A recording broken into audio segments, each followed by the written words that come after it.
Last year, he promised you the experiences of a lifetime. Emotional experiences. I didn't do anything that any other mother wouldn't do. Provocative experiences. Being pregnant and not being married was thought upon. It was a scandal. It really was a scandal then. People all over America are tuning in for more. Share the experience. The Maury Povich Show. The Maury Povich Show tomorrow on Wood TV 8. Jenny Jones on babysitting. Why is it when you're home with the kids, you're doing your job, but when your husband stays home with them, he's babysitting? Jenny Jones on dieting. Why is it a man can skip one meal and lose 5 pounds, and we just look at a picture of low-fat frozen yogurt and our thighs blow up? Jenny Jones on male logic. Why is it that most men think soap operas are dumb, and then they watch 5 hours of wrestling? For the answer to these and other great questions, watch Jenny Jones this tomorrow on Springer. He wants to marry her, but she's got a shocking secret. I'm having an affair with somebody. But not with another man, another woman. I love him, but I love Liz too. Plus, Mark loves Michelle, but now someone else is trying to steal her away. I just want her to have sex with me. I want her to stop kissing me. I want her to understand I'm not bisexual. Michelle has told me over and over, we're really good friends, but it's more than that. I have a lot of feelings for you. What do you think you're going to do? Tomorrow on Springer. Is your ex now dating someone who you think doesn't measure up to you? If so, give us a call at 1-800-29-JERRY and tell us your story. We're taste testing everything low fat, from chip dips. One tasted like thickly seasoned detergent. To bacon strips. Turkeys see me coming now. They go the other way. Our studio full of judges, including the Frugal Gourmet, is trying it all. This is totally good. Before you give up on low fat and no fat, find out what brand actually tastes great. Fabulous. Fabulous. It's the best of everything low fat. Next Oprah. On the next Montel Williams show, she was just a girl when she fell in love with Corey. I met her when she was 12. But their relationship was far from loving. He started beating me up. I couldn't take her promiscuous ways. Now, 6 years and a baby later, they still can't stay away. Although I didn't want to be with him, I wasn't over him. What do you do when a relationship becomes too dangerous for your own good? You need to stop. Why do you go over and attempt to entice him? Troubled teenage lovers on the next Montel. Weekday mornings at 10 on WLAJ 53 TV. Hey guys, I know the promos and commercials will not be blocked. They will not get me kicked off the live stream. So yay, I figured some things out. How's everybody doing tonight? Thank you to Gemini Gypsy for requesting this topic. Tonight's topic is 80s and 90s daytime TV talk shows. Probably more 90s than 80s. We got to start in the 80s just to talk about the trailblazers of the genre. But we're going to get into a lot of the crazy 90s ones as well. I'm going to say hello to all of you guys. Hello, Rose. Hello, Jean, Skywalker Davis, Polygamer420, Vic Zuniga, Ted C, Aaron L, Higgy04, Ghost of Freddie Mercury's Immune System, Level 1 to 3, no banishment again. I'm gonna do my best. These aren't as tricky as TV shows and movies. Ben's here. Jason, Matthew, Aaron. I has to work tonight, but they wanted to say that the episode of Montel with Sylvia Brown. Yes, we're gonna get into that one. Definitely. All right.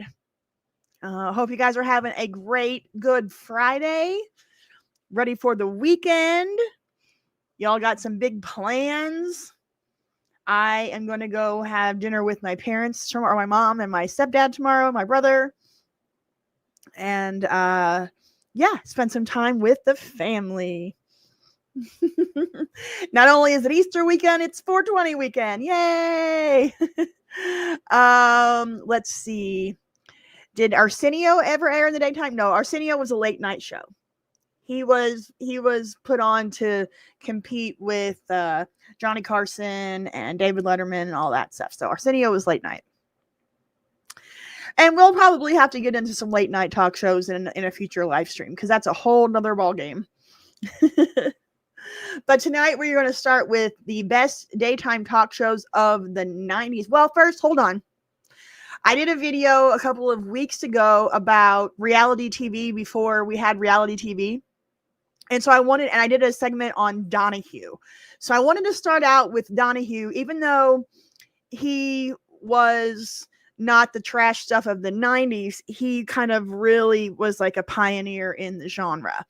So we're going to watch my segment on Donahue, and we can talk about him for a bit. We won't get too much into Donahue because he was actually, I don't know, he tried to do some good things. It wasn't very trashy. Let me bring it up. Hope you all are having a good night. Let's see. Okay. So this is my segment on Donahue to give you a little idea of where he came from and how he got that whole genre started. Let's see. Back in the 1970s, TV talk shows on the national level were a different world. They were heavily scripted, had polished sets and predictable rhythms, and usually big-name celebrities. Then came Phil Donahue. He wasn't just a host, he was a quiet revolution.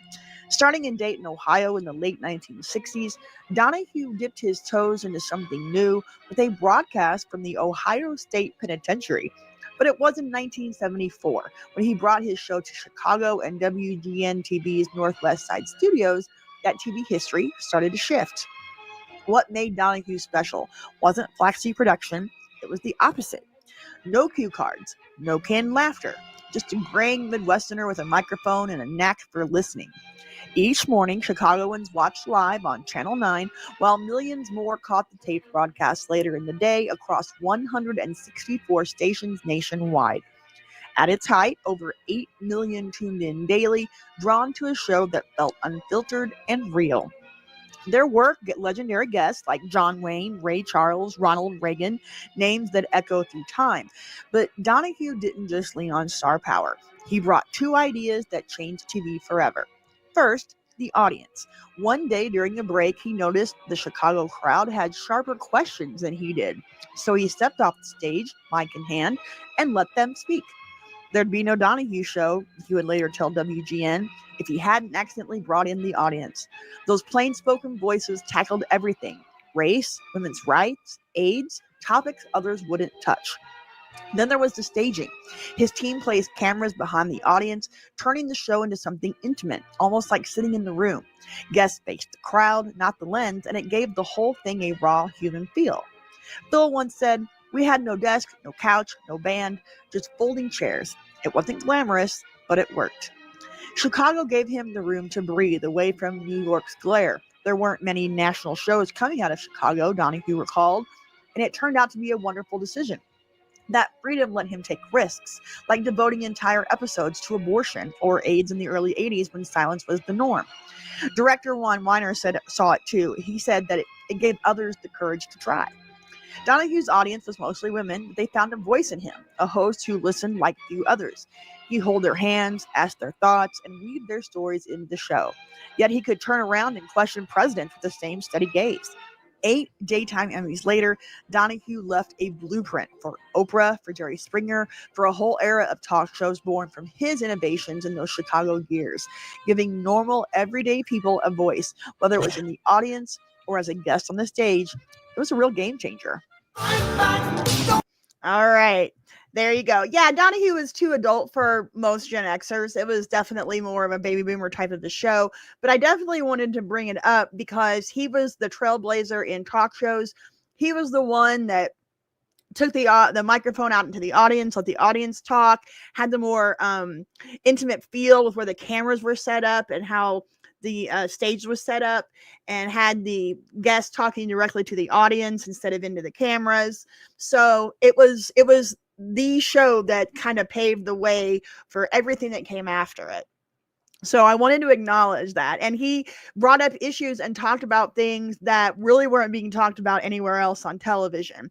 He would tackle very controversial topics and have people get out there and talk about them. But it was always, there was no fighting. There was no, it wasn't extreme. It wasn't this this highly sensationalized thing. It was like real conversations between people that had questions about topics that they weren't familiar with, or, you know, they would have discussions about things that people disagreed about. And it was very, you know, it was just very civilized and just a good discussion. So it was a great way to start the whole talk show genre and of what would come after it.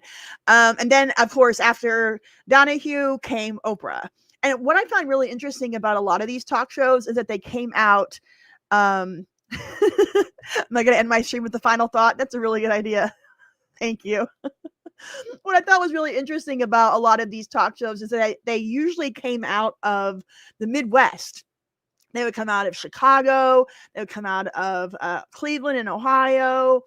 They would, and St. Louis. A lot of them started on local stations in the Midwest and then would get syndicated nationally. So this was one of the very few ways that people on television, because television obviously, and to this day still, comes out of Los Angeles and New York, right? So there are these very two different extreme type of places that are, you know, not necessarily very representative of the rest of the country.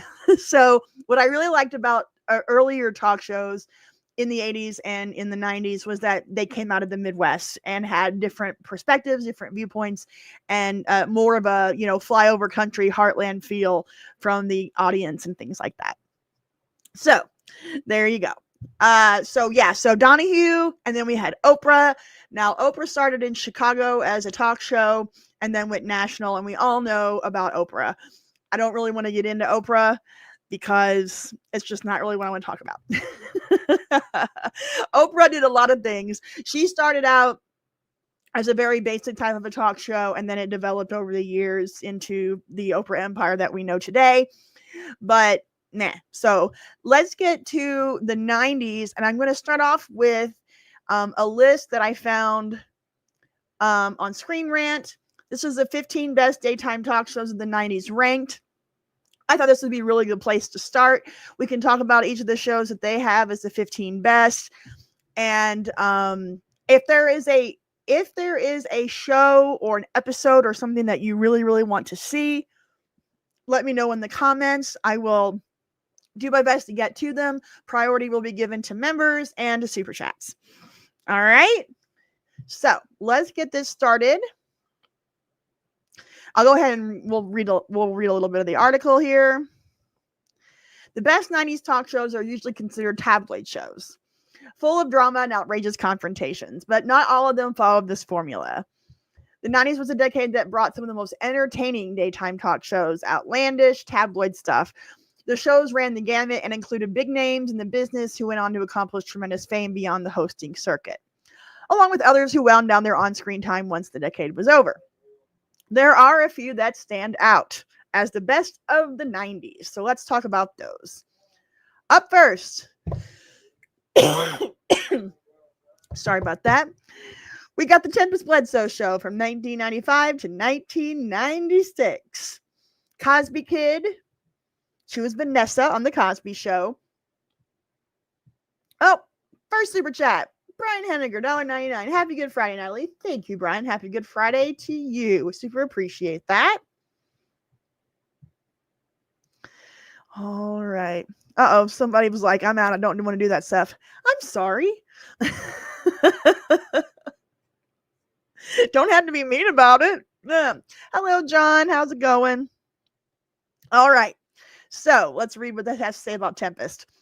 While trying to find her place in entertainment after leaving her role as Vanessa Huxtable on The Cosby Show, Tempest Bledsoe entered into the world of daytime 90s talk shows.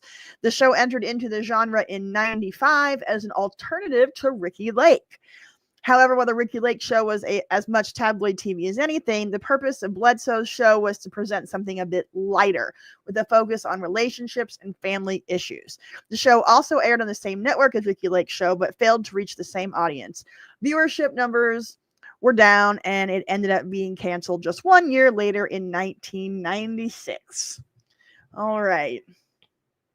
Let's see if I can find a video of Tempest Bledsoe show. Boop-a-doo. I remember this. I didn't watch it, but I remember her having. I remember the the promos and the things like that. Here, my school glow up story. All right, my cat is already coming at me. I'm gonna have to go take care of him. Here's boy, makeovers were always a big thing, right? Makeovers were always a big part of the 90s talk shows. And it's so funny because the styles back then were so questionable at times that the glow up or the makeover didn't always look that great.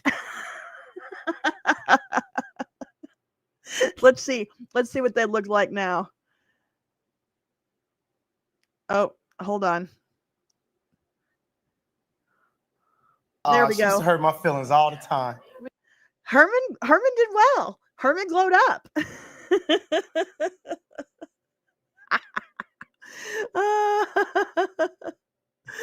There we go. That's Tempest Bloodshow's show. All right, Kat, hold on. Next up, Rolanda. Aired from 94 to 97. That was Rolanda Watts was the host. And she had her own production company behind the show. Yeah, before coming into her role on the talk show, she got her start as a reporter on television. So she was a news reporter and then got into her own talk show. Got an Emmy nomination. Let's see. Rolanda aired for 4 seasons, lasting until 97. And let's see. She covered the O.J. Simpson trial and all that good stuff. But she ended her show when Jerry Springer introduced Crash TV, and she refused to follow that format on her own show. So, yeah, it says Rolanda ended in 97, at least this talk show. She probably did other things, but this specific show was only on for 3 years. Let's see. Lisa, from Lisa Gibbons, 94 to 2000. It started out in 93 as John and Lisa from Hollywood with John Tesh and Lisa Gibbons as the host.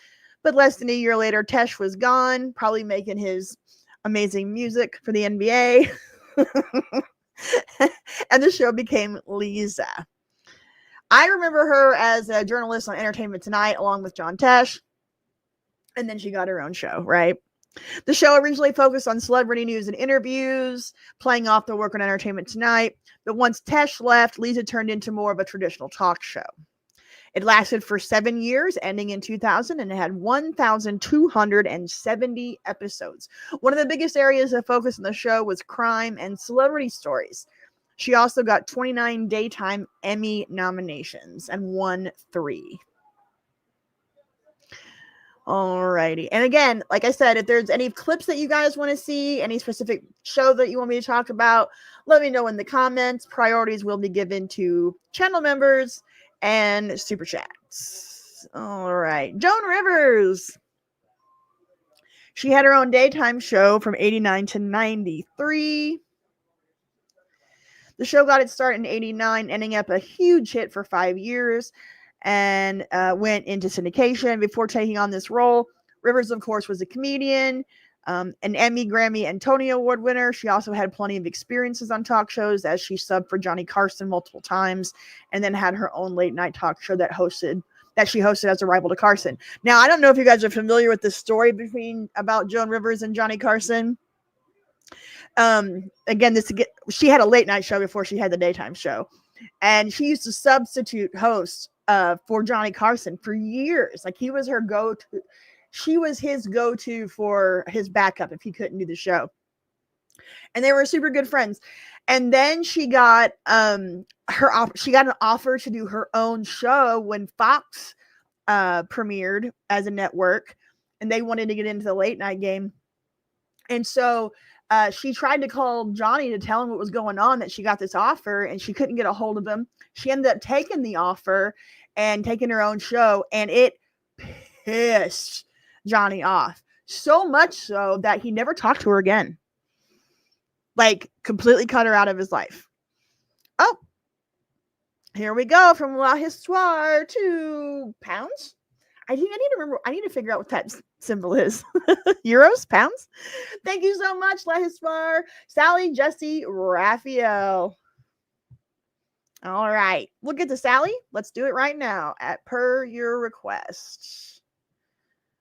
Now, I know there's some big time moments from it's a euro. Thank you. I'm learning. All right. So I know there were some big moments. Let's see. Best moments from Sally, Jessy, Raphael.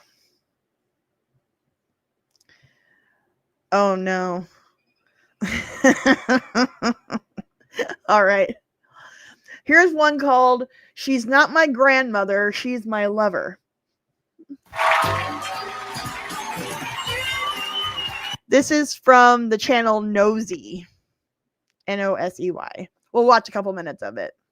And then I got to take care of my stinking cat.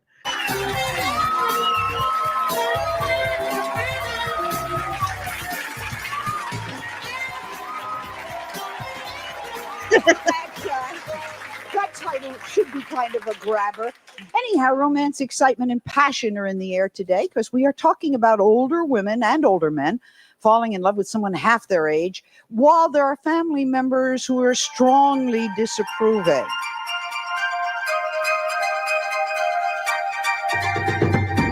Two of her children gave me presents. Dog doo-doo and... I'm sorry, but no.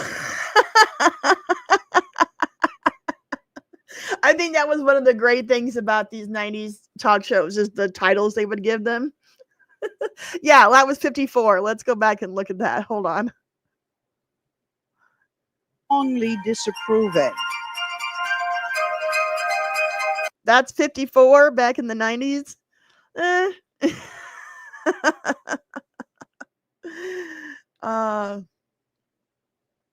Did we find the sources of suspending Tuesday's stream? I was just it was all the algorithm. And anytime I put anything up, like they were getting me for 5-second clips, which is supposed to be fair use. So I disputed some of it, but I've just got to get better on how I present stuff in the live streams. I've got to pause things, and I've really got to stay away from like straight up TV shows and movies. I need to do more stuff like this, news shows, talk shows, interviews, things like that we can watch with no problem.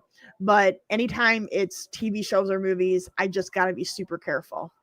So there you have it, and there you are.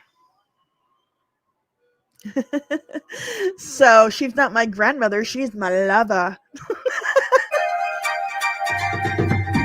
Two of her children gave me presents. Dog doo-doo and cat doo-doo. I'm not the slut that she thinks I am. Grandma feels that Donna's way too old for me. Why should she be so nasty about it? You want to get married to the snake? No, now I'm a snake. I'm not a drunk. If he's pushed into a corner to make a choice between his family and me, I'll walk.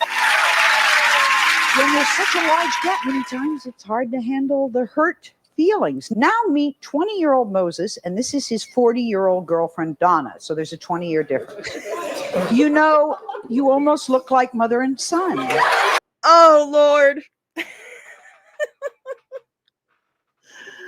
Oh, no. Oh, Sally. I think Sally started out in St. Louis, if I remember correctly. It's like Diet Jerry Springer. A lot, yeah. I mean, Jerry changed the game, and we'll definitely get into that here in a bit.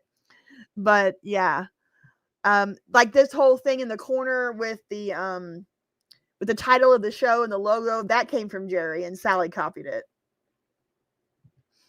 So yeah, and these outlandish topics and show titles. You know, the 90s really got a little bit outrageous. I don't want you to lose your appetite, guys. Let's see what else we got. This was a very famous episode. The Sally, Jessy, Raphael boot camp for wild teens. Get paid to be calling through your eardrum. It's coming. I dare one witness to you that you will be crying in the next 4 hours. This is it. Lock down.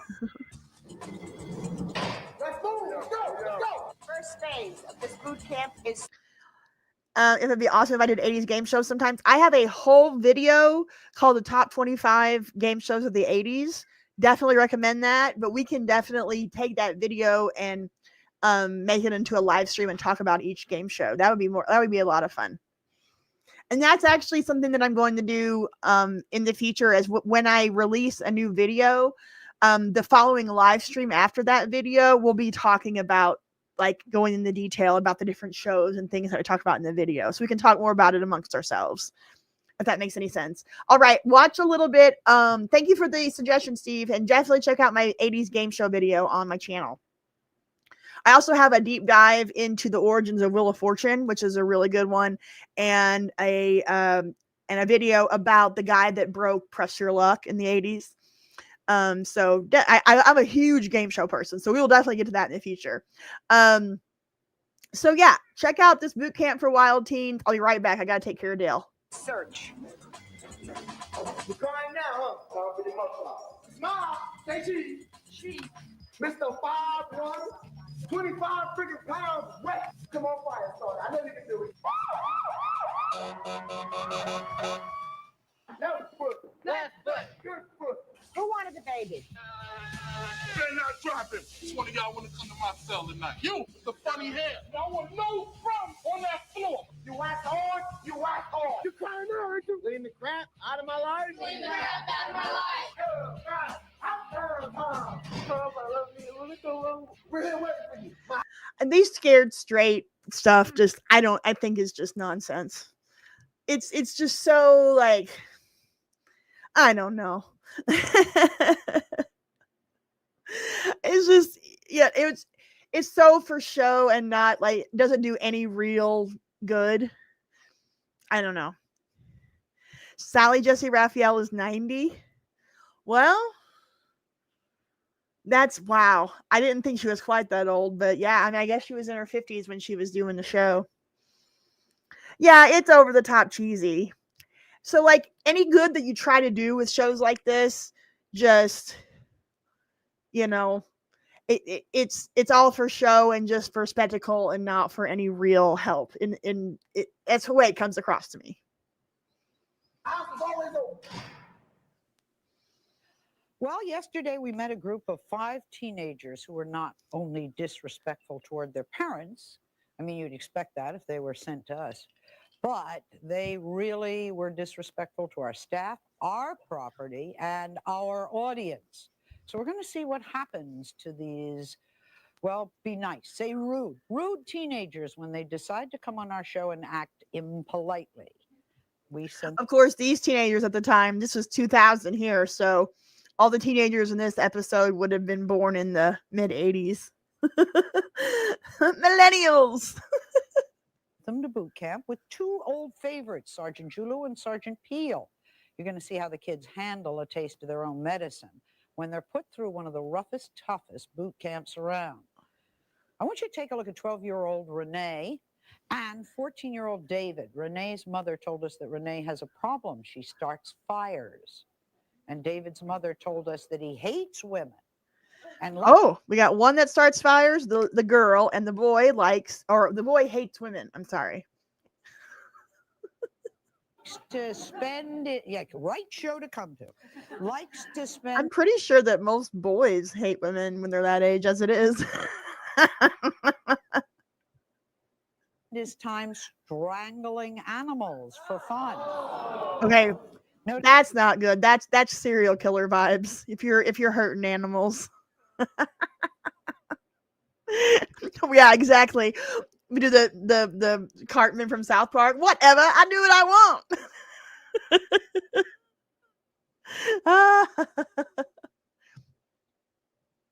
This is true. I mean, it is good to kind of give them a dose of, I guess, reality as far as they're not always going to get their own way. I just think the way they went about it wasn't always beneficial. Wasn't always the right way, if that makes any sense. Notice the complete and utter disrespect they have, not only for their parents, but really for themselves. Take a look. in all our years of doing shows with bad kids, we haven't met a lot of pyromaniacs, but she is, isn't she? Mm-hmm. She set somebody's hair on fire. She set a little sister's hair on fire. She really does like it. Now she runs. Bring back the juvenile jails and mental institutions. We're too soft on these people. Away. She's been expelled for I'm sorry. If one of my children set my other child's hair on fire, we would have some serious problems. I wouldn't be going on Sally Jessy Raphael, I can tell you that. The teacher and she smacked the principal. Smacked the principal. Let's bring Renee out and hear what she has to say. She's not afraid of anything, guys. Not afraid of anything.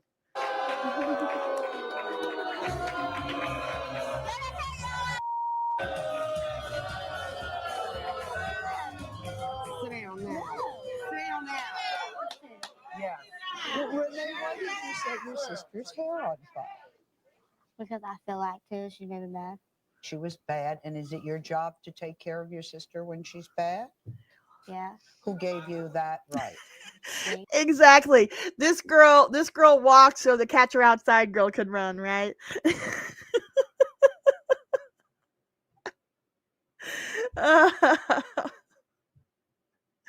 Okay, let's go to the we'll watch a little bit more before we move on.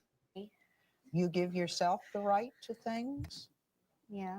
And what is this with chasing mother with a butcher knife? Because I want to. I'm sorry, that kind of behavior means juvenile for me. Like we're pressing charges. We're gonna nip this in the bud right now. We are not doing this. Told us that if anybody tries to discipline you, you were going to hit them. So I am waiting for what you're doing. You have a 14-year-old named David. Yes, I do. Tell me about David. A little out of control, huh? He's way out of control. He doesn't want to go to school. I mean, oh, David. 14's a really tough age for boys and girls. Like, you're just going through so much. Your hormones are everywhere. I mean, seriously. School, he fights, he cusses. The thing that upset me when we were talking about this is what he's done to animals. You know, strangles them, kicks them. David, come on now.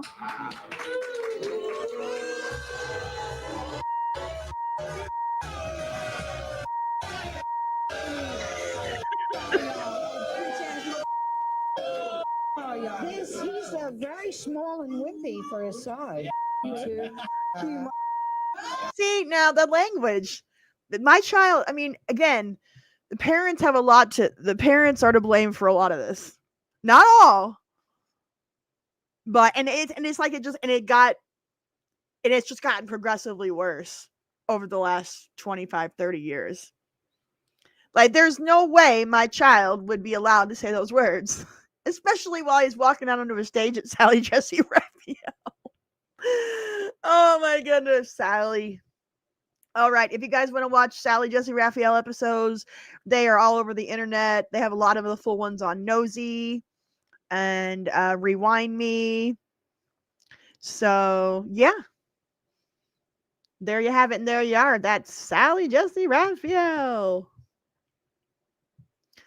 All right. Thank you so much. Appreciate the $2 or the €2. La histoire or l'histoire. My French, I haven't spoken French in a long time. So, all right. Back to the list. Oh, man. I think Geraldo might have been the original trash.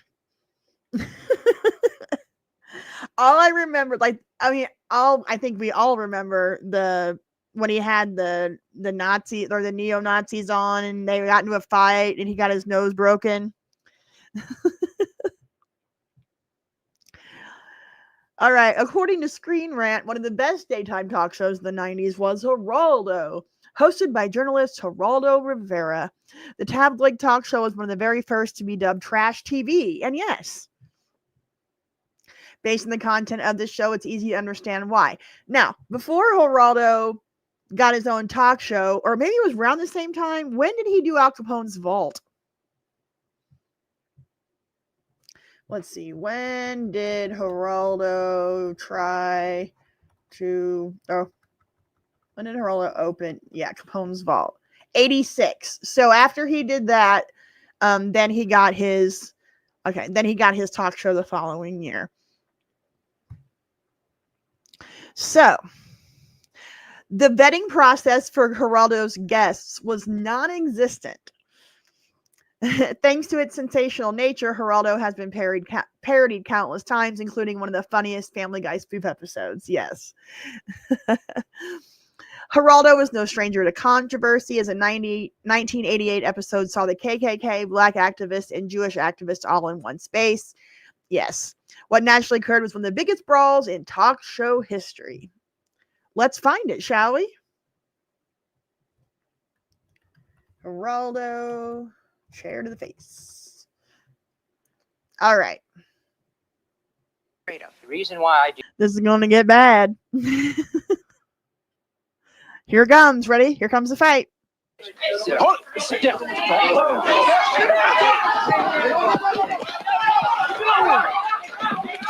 You see that chair go flying? Hold on. Let's go back. Watch the chair fly. It comes from the back of the stage. Steve.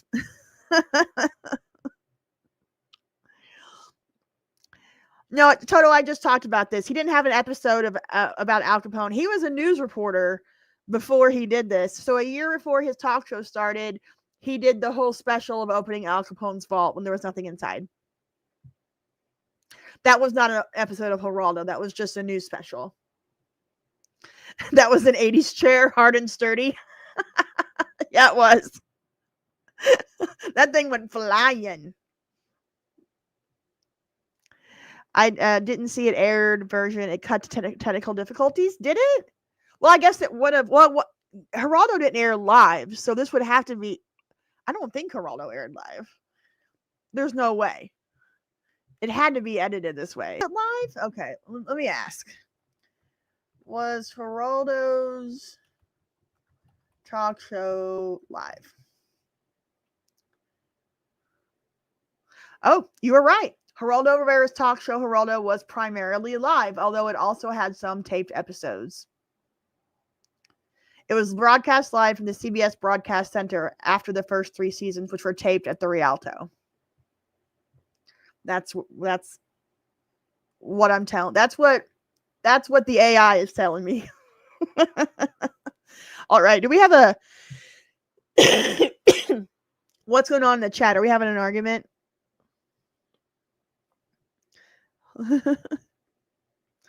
All right. Let's all get along. We can have good conversations here, but let's get along.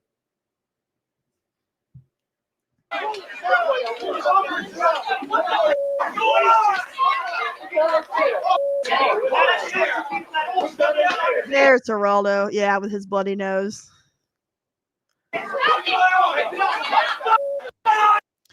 I don't think Brian, can you help with the are you here? My mod? There's kind of got an argument going on. All right. What's happening? Who's arguing with who?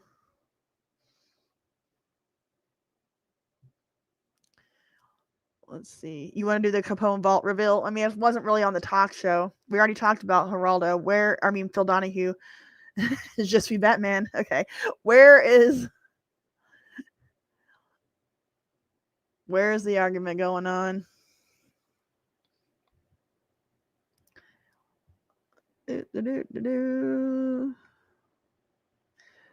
What you said right makes 0 sense.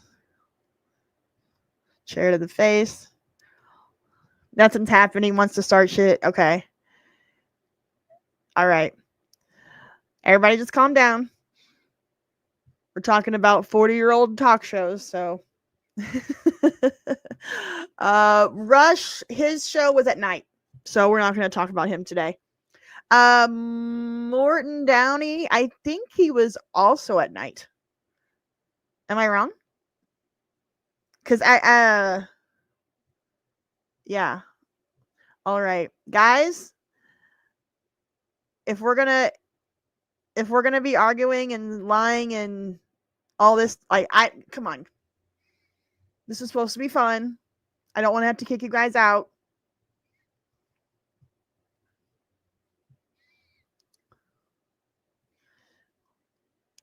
All right. What else we got? Montel. Morton County was daytime? Hold on. Let me look. Because I remember it being late at night because he was the guy that smoked all the cigarettes and like everybody came up to the podium and would yell at each other. Was that Morton Downey? Oh. Not all this was just because I said yay millennials. Oh, well, I brought up the millennials, so blame it on me. Can't we all just get along? Let's move on, okay? Let's move on.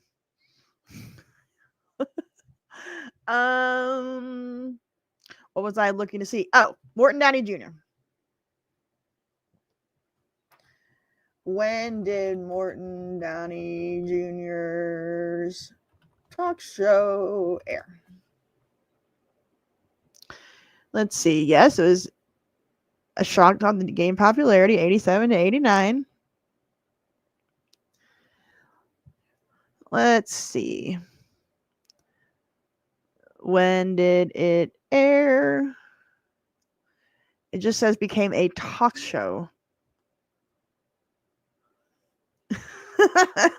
It became a talk show. I remember it as being nighttime. So for Morton Downey Jr., we're going to just put him in the nighttime talk show camp for a future episode or a future live stream, I should say. I didn't plan on getting into him today, so we're just going to go leave it at that. Let's see. All right, Montel. He ran for a long time, airing for an impressive 17 seasons and 4,325 episodes. The Montel Williams show was very much the same as others during the decade, focusing on tabloid topics. However, Williams geared things toward a more inspirational angle rather than a controversial one. Despite the show's longevity, there was nary an accolade to its name.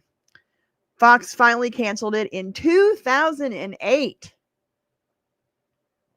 Dang.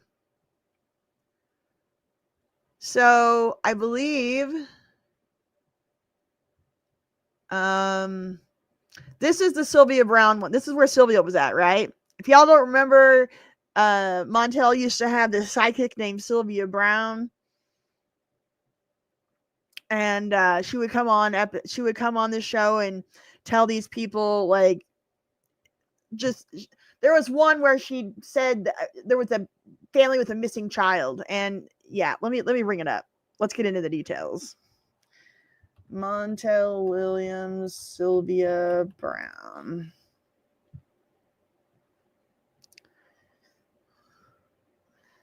Let's see.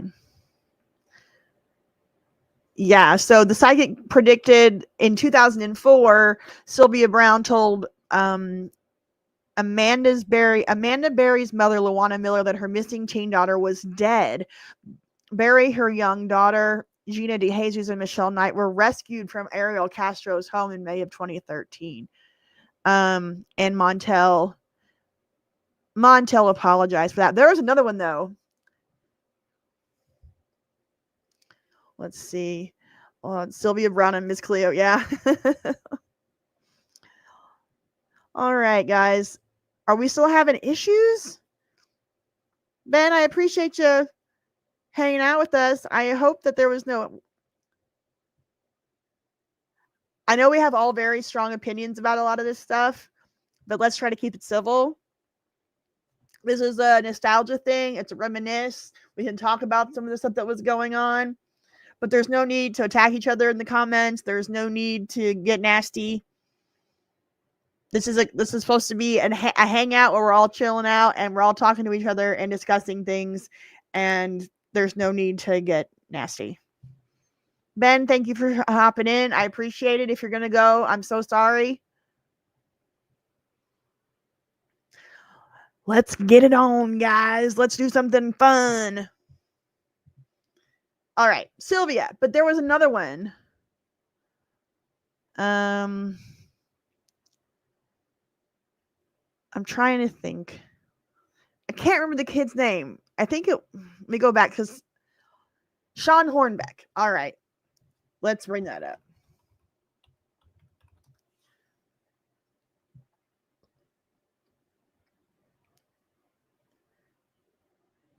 Yeah, false predictions.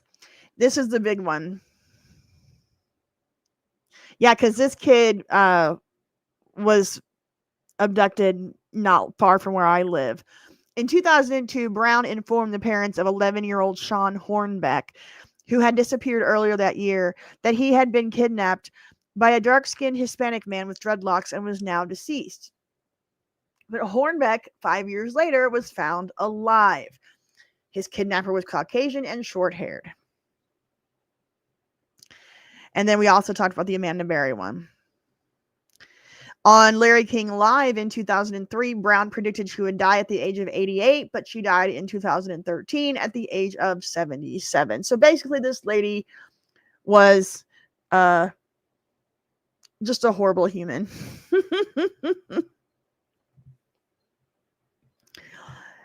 Yes. Thank you, Ben Yar. That's what these live streams are supposed to be. Just working and lurking. It's nice to have people my age talking in my ear. Talking to each other. Yeah. So, thank you. Appreciate it. All right. So, let's see here. Let's see if they have the episode of Sylvia Brown with Sean Hornbeck. Montel Williams, Sylvia Brown. All right, here we go. Yeah, she was a bullshit artist. That's a really great way to put it. This is from the channel The Hateful Dead.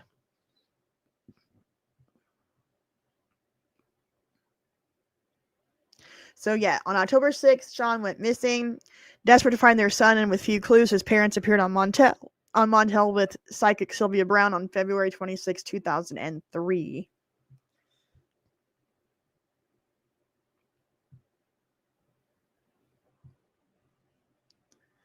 Here we go. Oh, these clips are fair use. We'll see.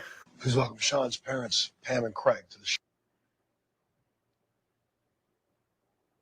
Please welcome Sean's parents, Pam and Craig, to the show.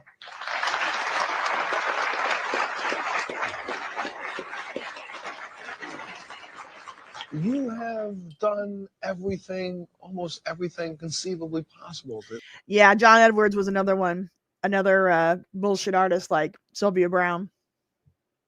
At least try to find a clue, something from organizing search parties, and the community has gotten involved, and still yet not even a whim. Is there? Is there any whim at all of what happened? There's absolutely no evidence to support any kind of theory. He left the house. He left the house at what time? 1:15. And there were some children who said that they saw him at what time? Around 4. There's been sightings up to 4:30. Sean was eventually found with, like, I think it was a pizza delivery guy that was, and he had him in his house, like a few blocks away from his parents. So let's get to, I don't want to bring this down too much. They're going to tell the story of their son, and now we're going to get to Sylvia. There were just some other kids that he normally didn't play with that have seen him.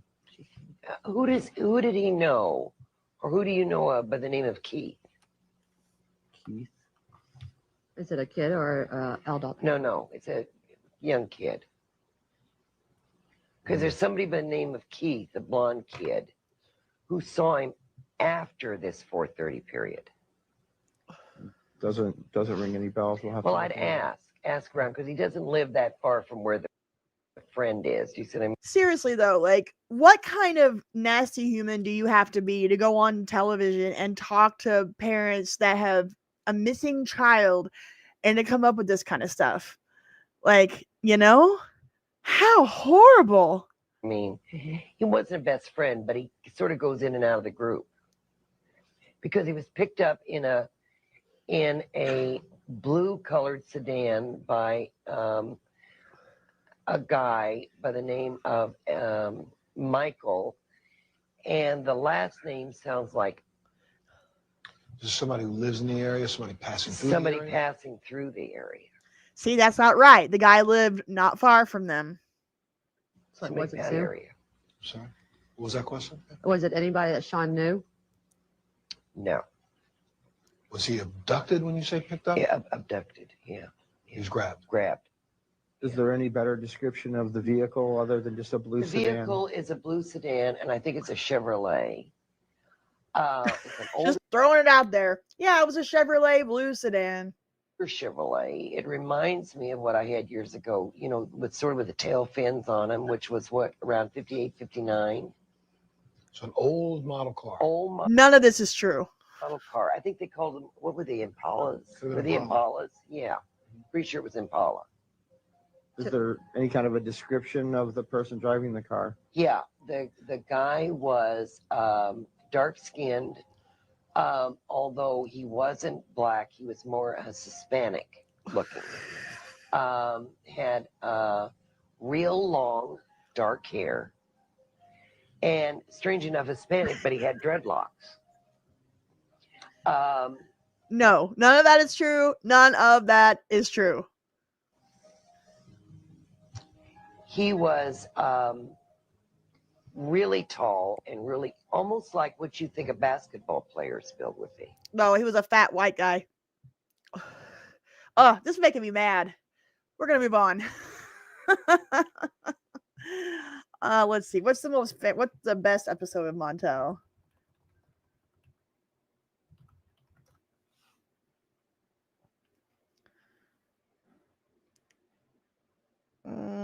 We got Everything is Sylvia Brown. So we're just gonna skip that one. Let's get back to the 90s. We're getting way into the 2000s here. I mean, Montel ran for so long. 4,325 episodes. All right.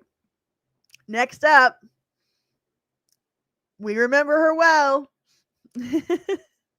The Jenny Jones Show from 91 to 2003. Back in the 90s, the name Jenny Jones was synonymous with the words daytime talk show. The Tabloid show and one of the best daytime talks of the 90s was produced by Quincy Jones. I did not know that. Aired for 12 seasons. Jenny Jones saw the biggest syndicated launch in talk show history. While it started out fairly tame, the series got weirder as it went on. Over time, the show shifted from a serious talk show to a tabloid in nature, focusing on unusual subjects, from misbehaving teenagers being sent to boot camp and people confronting their childhood bullies to makeovers and more. The show was also a launch pad for the careers of many musicians like Usher, Ludacris, and Nelly. What?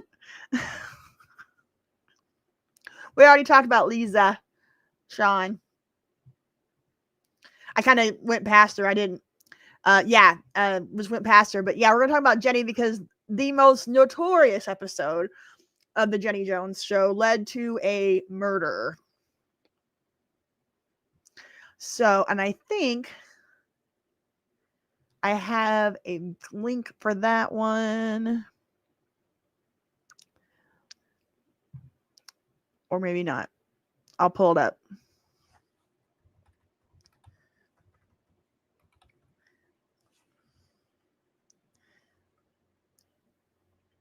This is from Inside Edition. We'll watch this.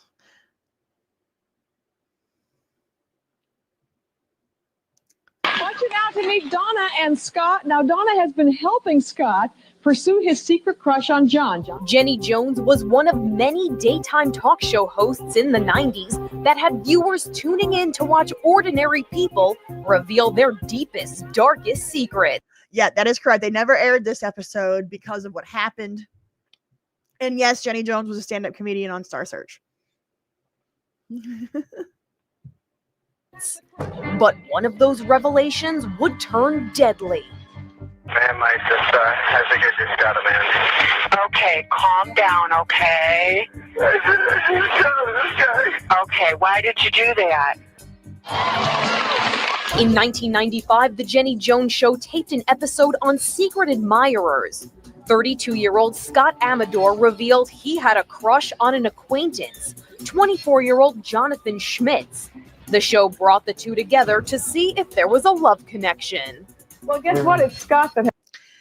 No, he wasn't outed as gay. A gay man had a crush on him, and he was not gay. And he didn't know. He thought it was going to be the girl.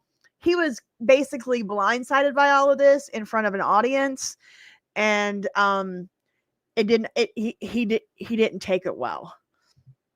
He was upset because these were his friends, and his friends brought him on and did this to him, and yeah, it just wasn't. He didn't take it well. He wasn't outed. He had a gay friend had a crush on him. Has the crush on you? You lied to me. The audience erupted in excitement, and a surprised Schmitz, while caught off guard, seemed to find humor in the moment. Did you have any idea that he liked you this much? No, I did not. Can you tell us what your status is? Are you involved with anybody or? No, but I. So who killed who? This guy. Okay, this guy is the one that was told that his gay friend had a crush on him. So this guy here on the screen is the one that committed the murder. Like 2 days later. I am definitely heterosexual, I guess you could say. But the laughter faded 3 days later. Last Thursday, 32-year-old Scott Amador was killed after receiving 2 shotgun blasts to the chest. The alleged perpetrator of this vicious crime was an acquaintance of his, 24-year-old Jonathan Schmitz. Schmitz called 911 to turn himself in after he showed up at Amador's home and shot him to death. Schmitz claimed he was humiliated by having been brought on national TV to hear Amador profess affection for him. The feelings, he said, were not mutual. He said he's gay, but I'm not. He said he wouldn't leave me alone, that's why I did it. He said I went on the Jenny Jones show. I didn't know it was a guy, that's why I killed him. But the trial also called into question the ethics of tabloid talk shows, which were in their prime. Critics claimed their so-called deceptive practices and sensationalized style were to blame for this tragedy. The Jenny Jones show ambushed this defendant with humiliation, and in retaliation, this defendant ambushed the victim with a shotgun. This is a renegade business. These are irresponsible people. These are people beholden, answerable to no one. The show never aired the Amador Schmitz episode, and Jenny Jones appealed to the public not to place blame on anyone but the shooter. As much as we all regret what happened, the fact is that this tragedy is about the actions of one individual. But Scott Amador's family took the show to task, suing for negligence. Like the show, the trial also gripped viewers who tuned in to watch the family's attorney take aim at the host on the stand in an intense exchange. You used him as a source of entertainment, having no idea what his emotions would be for other people, didn't you? No, that's not the way I see it. I don't use people on the show. It's my understanding you have reached a verdict. Is that correct? Yes, we have, Your Honor. Was the defendant's negligence a proximate cause of injuries or damage to the plaintiff? How do you answer, yes or no? Yes. The Jenny Jones show was ordered to pay the Amador family $25 million. I did not know that. $25 million. Holy crap. Brian, I think you're probably right. I'm close to 100% saying that all talk shows after this were fake with actors and not real people. I think you're probably right. It went from real people being on this stuff to, I mean, they had to script it pretty much. But the decision was overturned by the Court of Appeals. Oh. Jonathan. It was overturned, so she didn't have to pay $25 million. Schmitz was convicted of second-degree murder and sentenced to 25 to 50 years in prison. After serving just more than 20 years behind bars, he was granted parole. Schmitz walked out of prison this week. The Jenny Jones Show ran until 2003 for well over 1,000 episodes. But its most famous episode was one that never made it to air. For InsideEdition.com, I'm Mara Montalbano. And there you go. That is the story of the Jenny Jones Show murder. We're gonna get to Jerry Springer here soon. And at first, I think the people on his shows were real at first. And there's a documentary about it, so we're gonna get into that here in a minute. But there you go.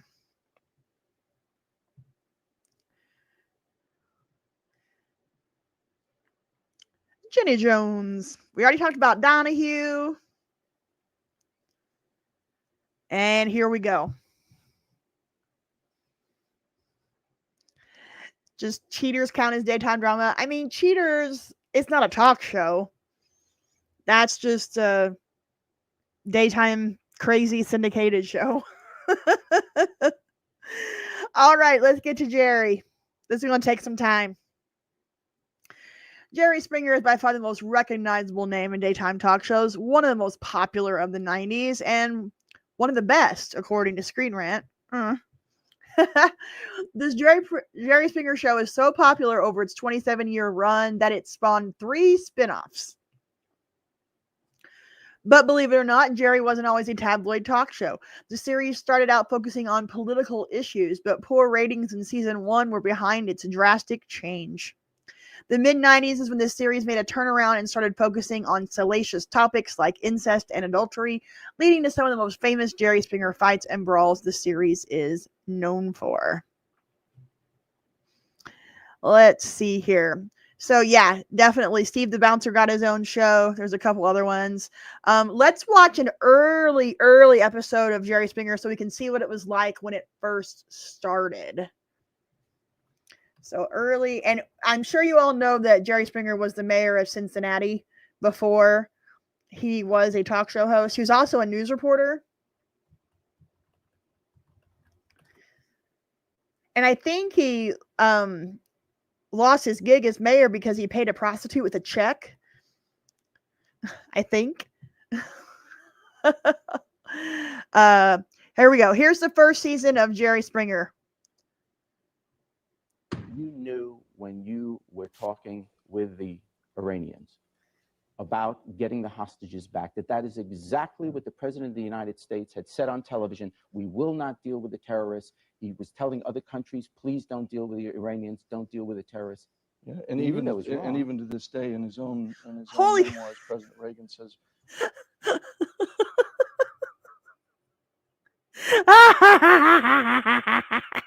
like he's interviewing Oliver North on the Jerry Springer show. I'm right about the check. Okay, I thought so. Yeah, he paid a prostitute with the check. Oh my God. Oliver North. Never forget him. The Iran-Contra affair. we really didn't trade arms for hostages because we were dealing with the Iranians and the Iranians weren't the captors. Now, it's a distinction without a difference as far as I'm concerned. If in fact Brian's in a smoking section, doesn't he have the right to smoke? Well, yes, he does. However, the rules are changing. In California especially, they are banning smoking left and right in restaurants, workplaces, and all public places. And the prediction is that's going to happen throughout America within the next 2 or 3 years. But the reality is, every night on our newscast, we've got stories about the crime and the great problems in our inner cities. And I think it's important that America gets to see the other face too, that you don't have to be born rich to make it. And that not everyone that lives in a project is on ADC or Social Security or having kids just to get more money on their check. And you've got a pretty good life going right now. As I understand it, what, you're a senior in high school? Yeah. What's next? College. You're going to college. And you know what? We have a nice surprise for you today, okay? You are going to meet your daughter, Sandy, who you have not seen in 35 years. Sandy? Sandy?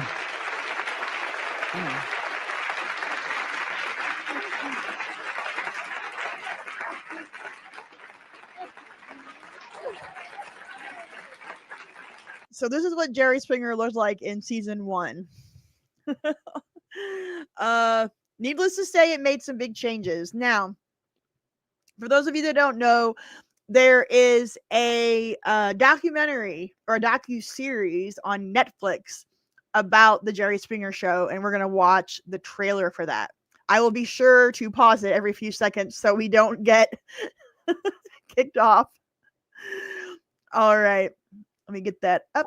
Oh, hold on.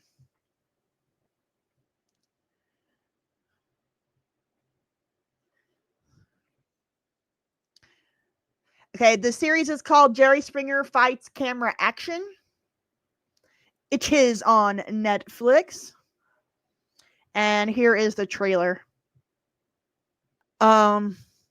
He's not wrong. I don't know if he ruined it, but he definitely it's almost like the Jerry Springer Show was like the internet before the internet. Like all the crazy that happened on that show.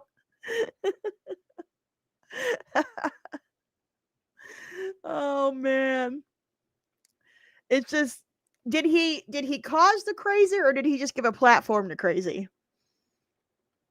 And how much was it manipulated, you know? Yeah, I think you're right. I mean, I think you're right, RBZ and Karaoke. Jerry Springer forced all the shows to turn trashy because he found such success with it. All the other shows followed.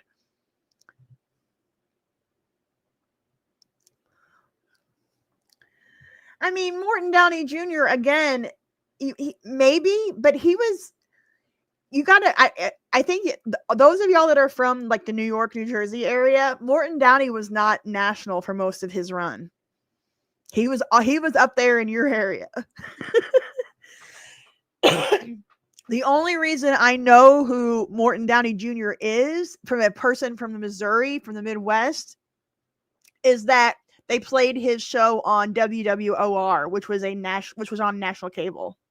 But WWOR is a New York station. So you caught Morton Downey. How did you see him?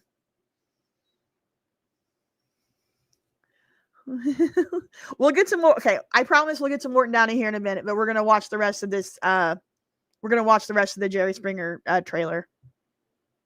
Hey, I used to work at Channel 62 in Kansas City. That's possible. It might have gone into syndication and went on to an independent channel. That's definitely possible. But I just wanted to make it clear that it was not a nationally platformed show on a network or a nationally syndicated show on a bigger level. It was definitely much more of a niche audience. But we'll get to that. That's how I got WWOR was on our cable package in Missouri in the 80s and 90s. And that's how I got to watch Mets games and Morton Downey and see all of your all the stores and stuff on your commercials that we didn't have in the Midwest. That was how I knew what was going on in New York, was through WWOR. Yes, Jerry Springer had a movie called The Ringmaster. Yeah, I'm not saying that Morton Downey wasn't on other places outside of New York. I'm saying that he had the biggest presence up there in that area. He wasn't on every station in every market around the country. If that makes sense. The way TV worked back then, you had your 3 main networks, and then you had like your smaller independent channels in each market. And Morton Downey would have been a syndicated property. And so different stations from different markets would have picked it up and aired it at different times. The guests on what to say and how to act. Yeah, definitely. Yeah, he planted the seed that Jerry ran with. The Jenny Jones murder already, but I watched this docuseries And there's a show in a situation that did appear on Jerry Springer that did lead to a horrible tragedy. And if you're not familiar with it, I don't remember the details in full. I just highly recommend watching this docuseries about what happened behind the scenes on one of these episodes, because it was really sad. And it just ruined this woman's life because she didn't know what she was getting into. It is now on Netflix. Highly recommend. There you have it, and there you are. We can definitely. I definitely. Hold on. There's the one. I want to see the Jerry Springer episode where the guy wanted to marry his horse, because that's one of the most famous. Let's see.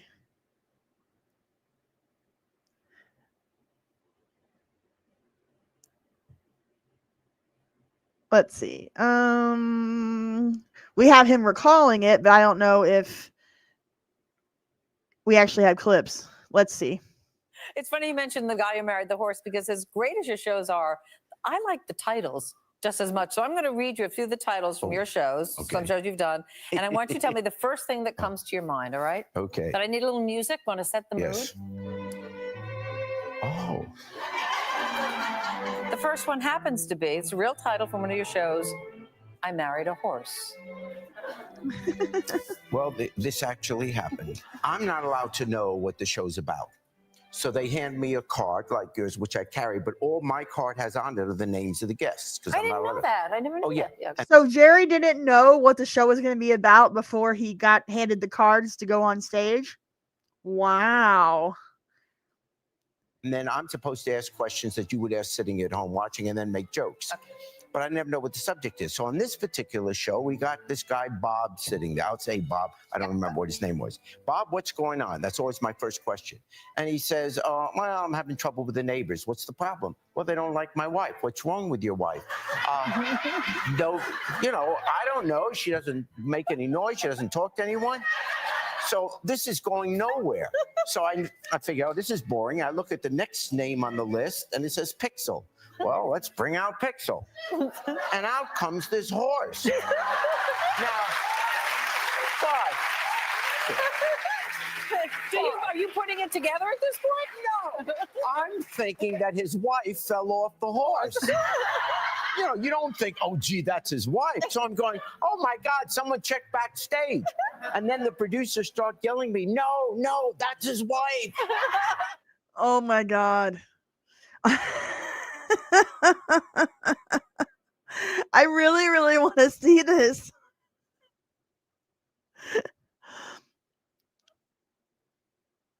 I don't think I'm going to have to. Let's see. Miss Mojo has the top 10 craziest Jerry Springer moments.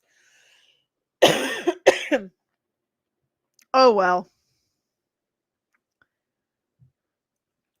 You can find it on your own time.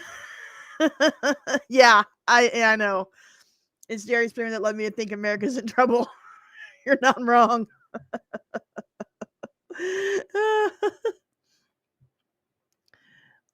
All right, let's see if we have a best of Springer. Top 5 of all time.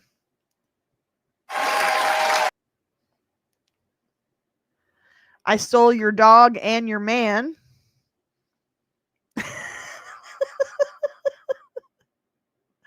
Hold on. Real girlfriend versus online girlfriend. These are too late. You're cheating with my coworker. These are like in the 2000s and 2000. Like, this is too late in the run. We need 90s stuff. Classic Jerry. Thank you. Thank you very much. Hi, welcome to the show. Today we're talking to people who are engaged to be married, but say that before the wedding they must confess their shocking secrets. Really? You're getting married, but you want to confess your shocking secrets on Jerry Springer before that? That'd be a red flag for me. Oh, yes. The Springer VHS tapes where everything was uncensored. Yes. I worked at movie gallery in college for a while. I remember those tapes. The Jerry Springer tapes and then the Girls Gone Wild tapes.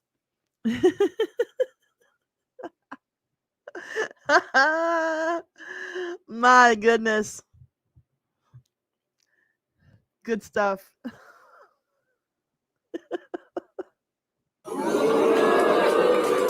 Oh, I know how you feel. Terrific and wonderful, which is why we're sitting on a stage at the Jerry Springer show.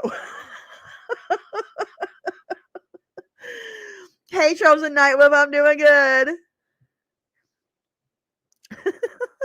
Yeah, hey, I need to tell you a secret. I'm Jerry Springer. Yeah, I did. I felt sorry for the people at first. Again, later on, I think it was all staged. And if you watch the Jerry documentary, you'll see that. Like, it eventually got very, very staged. But at first, it was real people.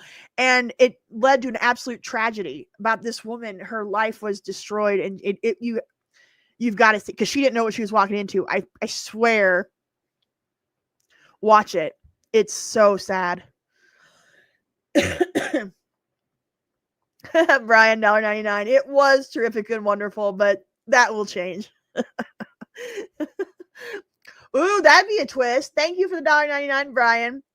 That'd be a twist if he'd been doing the corn too. That'd be interesting.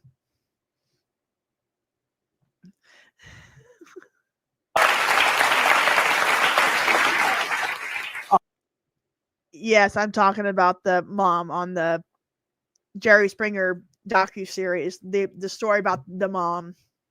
I was bawling by the end of it. It was so sad. It was so heartbreaking what happened to that woman. An excellent reference. The angel is a centerfold.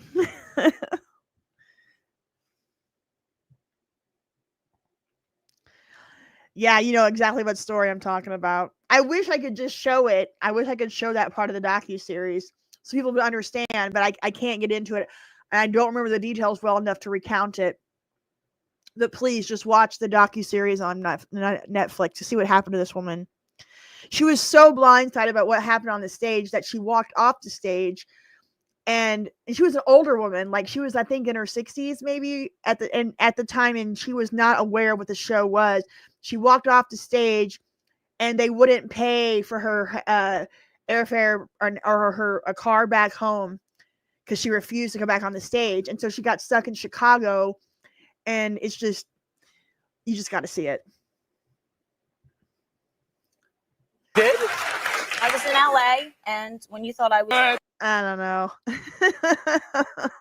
Now I'm starting to think this was staged. Yes, this is cheating. Yeah. Yeah. She was in her early 50s. Okay. I'm again, we're talking about not this episode here, but the story in the Jerry Springer docuseries about the woman that died because of all this. You just got to see it. And yes, Jabbar Robbins, I do know that Maitland Ward, who is Rachel on Boy Meets World, is now a corn star. It was an interesting career turn that she took. Yeah, I mean, maybe. I mean, it depends, but yeah.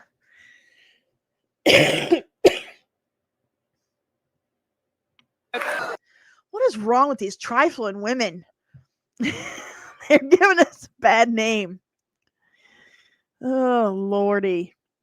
All right, let's get to, yeah, it's all wives and mistresses. Ooh, I'm taking your man. Let's go to that one. I gotta get to the beginning here. She says she refuses to let her baby's father go, even though he is sleeping with both her and his other girlfriend. What do you want to... Nice. You smoke Lucky Strike Red, I smoke Lucky Strike Gold. Oh, $4.99 from Brian. I know of a few independent pro wrestlers who got bookings to be on Jerry Springer because they knew how to stage a fight. Interesting. Yeah, thank you so much for the $4.99, Brian. That makes sense.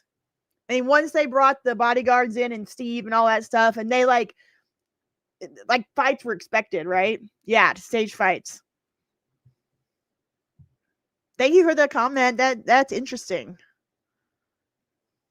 That hair is an inspiration.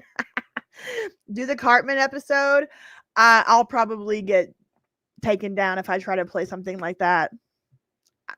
We don't want to get knocked off the stream too early.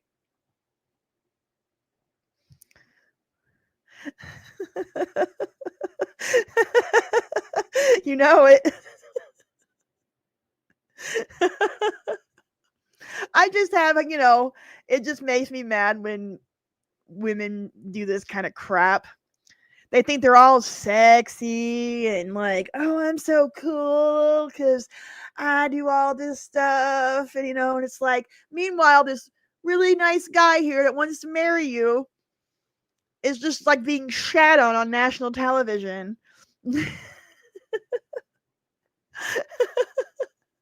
Oh, wow. Well, thank you.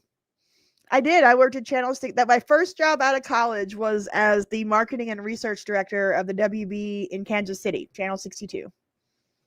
And I still have a lot of my stuff from that time. So I'll get some of those videos and we can watch them on a future live stream. All right. I'm taking your man. Let's see what happens here.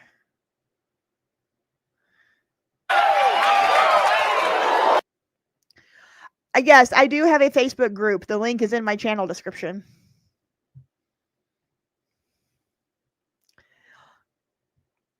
The Wendy Williams show has been canceled, yes. She is in a conservatorship in a bad situation. I think somebody might have taken it over, but she's not going to be back. I'll admit that when I was in college, which was 96 to 2000, we watched this shit daily. We were like all into it. They were in a poly relationship before poly relationships were popular. They were trendsetters. You guys are talking about cigarettes?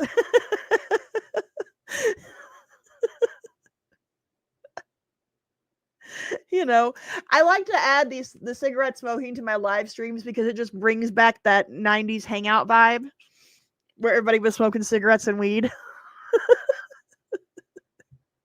Because it's good, Jerry.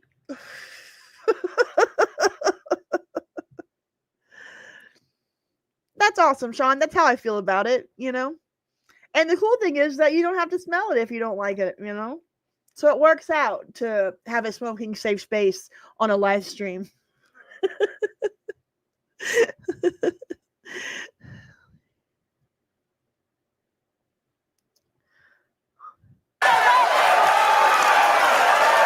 My high school had a student smoking section. It was right across the street from the property. It wasn't like a lounge. We had a teacher smoking lounge, but for the students, we had to go to Smoker's Alley, which was across the street. It's truly a mystery why men don't want to date anymore. Did you know that over half of guys in their 30s are virgins? I read that the other day. Over half of guys hitting 30 in this day and age are virgins. It's crazy. Women have scared them off. They're all the women are sleeping with the top 1% of guys, and the rest of the guys are all alone.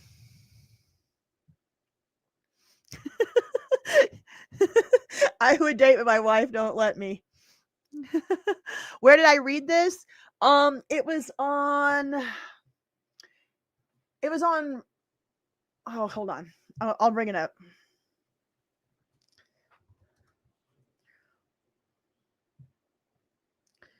Let me find it.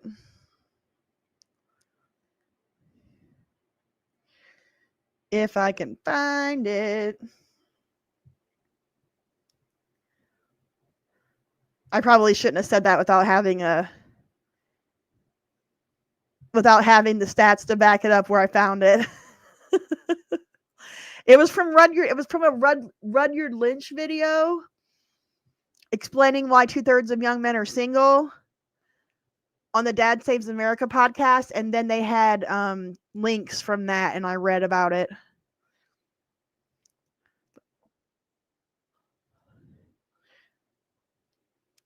I can find the exact link.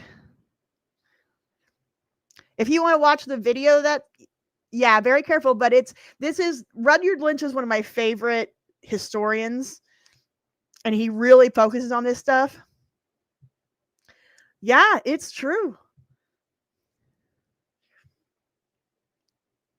I need to find the exact article or the exact study that he was talking about. Give me a second, guys.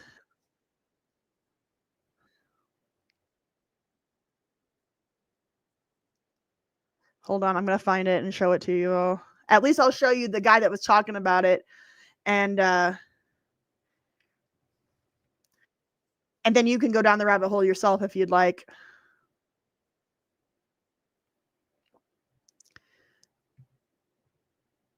Oh, hold on.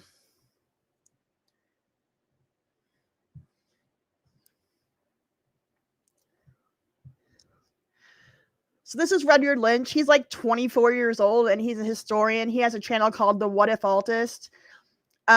It's fascinating to me. It's just like the only Gen Z person that I watch regularly on YouTube. But this is the video. Rudyard Lynch explains why 2/3 of young men are single. I'll put the link in the chat.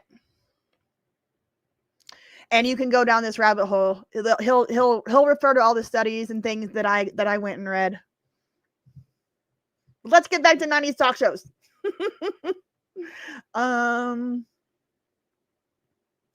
Let's see. We're gonna watch her take her man, and then we'll get a. Yeah, I watch the Lotus Eaters. I like to watch news from different countries, like international stuff every once in a while. Ladies always going for the hair. Yep, there's Steve. Blazing Dragon. What's my opinion on Katy Perry's breakout hit, I Kissed a Girl, and A Shot at Love with Tila Tequila? I mean, I liked that song when it first came out, I Kissed a Girl. It was fun, it was cute, but I don't know, I'm not a big Katy Perry fan. And A Shot at Love at Tila Tequila. I mean, I don't like debauchery, right? I don't think it's cute. I don't think it's, I'm a very morally, I'm a very conservative person. I think it just puts, with A Shot at Love with Tila Tequila and that kind of stuff, it just, I don't know. It just making women's sexuality or sexuality in general just so hedonistic, and that's just not that's not what I enjoy. I'm a big fan of relationships and love and marriage and commitment and family. And I feel like shows like Shot at Love and Jerry Springer and all this stuff brought out this hedonism in our society that I'm not comfortable with and I don't like. So, that's how I feel about it. I mean, I just think this kind of stuff has just done more harm than good. And then you get into what dating apps have done to dating, and nobody's dating anymore. Nobody's getting married. Nobody's having sex. Nobody is having kids. And it's just yeah.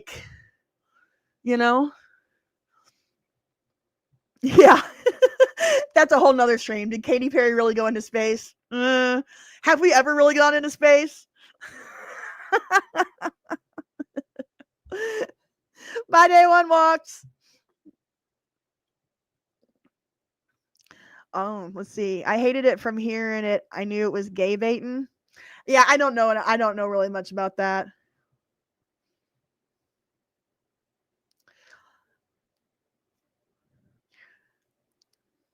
Got to see one of the Jerry Springer closings.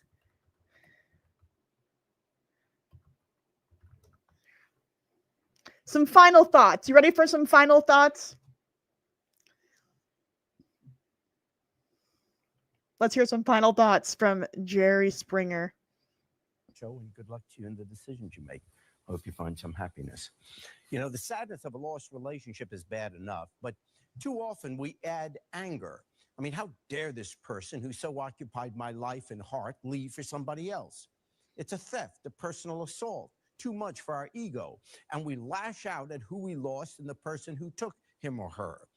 Now, I'm not suggesting it's easy to refrain from such feelings, but we have to know, as bad as those feelings are, it's in our own control as to how long we harbor them.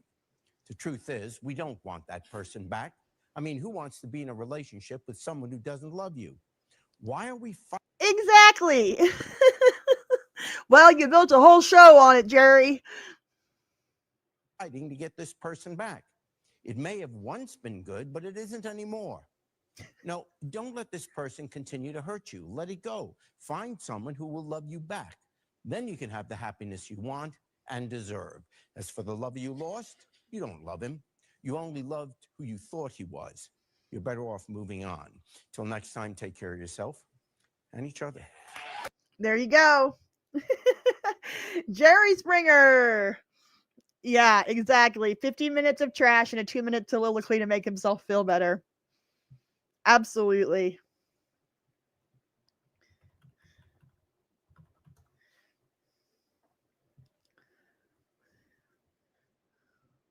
Let's see.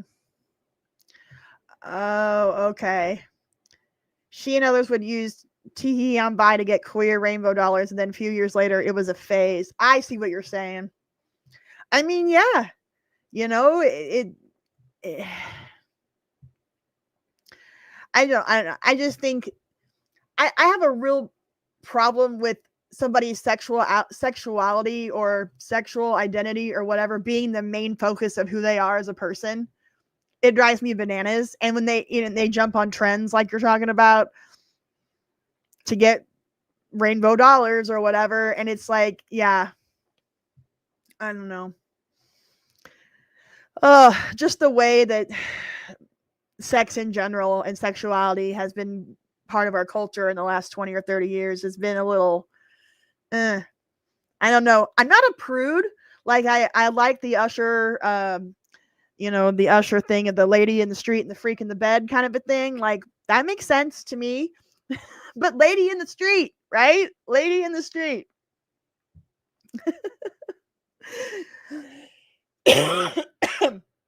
All right. Let's watch a little bit of Richard Bay.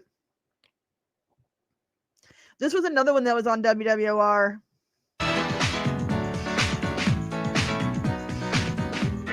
I got all day.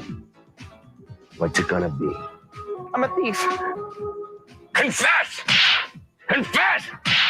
Confess! Confess!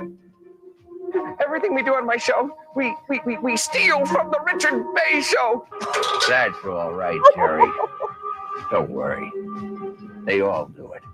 Ricki, Sally, even Geraldo.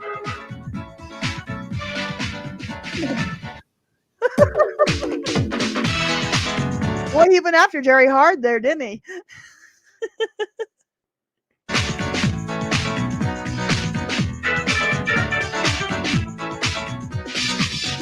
Hey, gang, you know me. I'm the only guy in daytime who has higher ratings than Richard Bay. It's time to play the OJ Trivia Feud.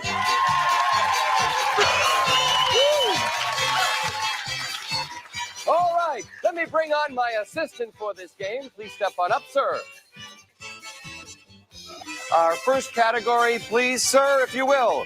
OJ's alibi. What was he doing with kids? Yeah, this was during the OJ trial. And this was his, I guess, riff on it.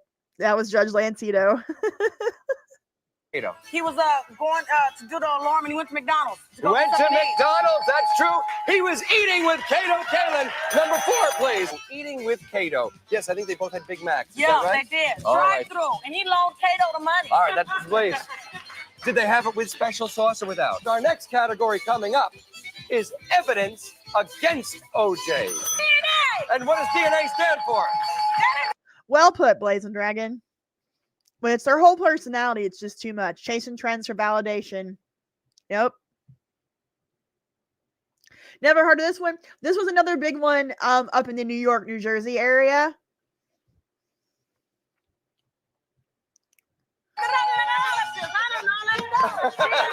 Don't worry, the jury didn't understand it either.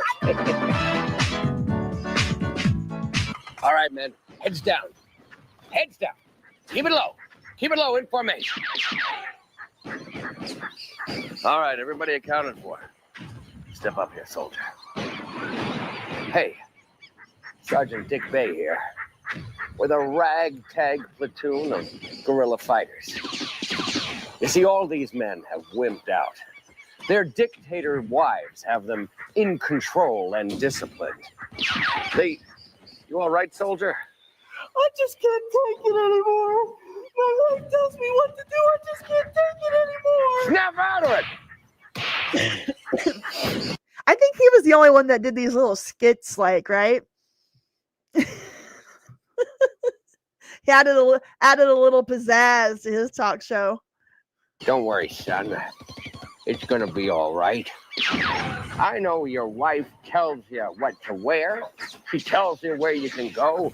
I know she takes your paycheck every week and spends the money any way she likes. I know she tells you what friends you can have. I know she's been ordering you to clean up the house, but all that's gonna change. A revolution is coming, and those dictator wives will be overthrown by this ragtag group of guerrilla fighters. Wimpy husbands and dictator wives, join the revolution next on the Richard Bay Show. No, that was the topic of the show. Wimpy husbands and dictator wives.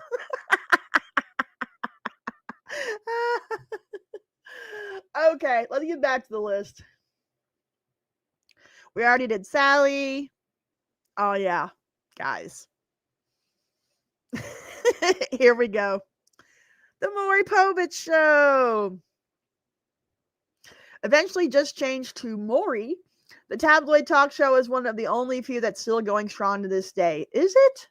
What year was this article written? 23. Is he still on? No way.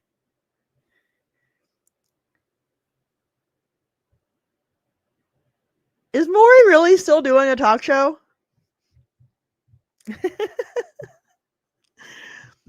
Let's see. Throughout its 30 seasons to date, which this again was written in 2023, the show has invited guests and experts to talk about a wide variety of topics, from teenage pregnancy and paternity to obesity, bullying, phobias, and more. Of course, paternity disputes in particular have become a mainstay on the show, with people citing the famous phrase, "You are not the father." So yes, Maury is still doing a talk show. Holy God. Yeah, there's plenty of people who don't know who the father is, so why not? I mean, you got to stay on brand. Yes, you are correct about Donahue. The vast majority of his audience were women. Like 95%. Oh, he's not on TV anymore? All right. Did he finally end it? Okay. While one of the best daytime talk shows of the 90s has not been without its share of criticism, often for exploiting serious issues for entertainment value, well, I mean, that's just the whole talk show genre and it's in a sentence, right? Exploiting serious issues for entertainment value. Yes. It's precisely the salacious, guilty pleasure nature of the series that fans love so much. Funnily enough, Maury has been celebrated enough to be nominated for an Emmy. Now, I know they have the first DNA results show ever of Maury on here.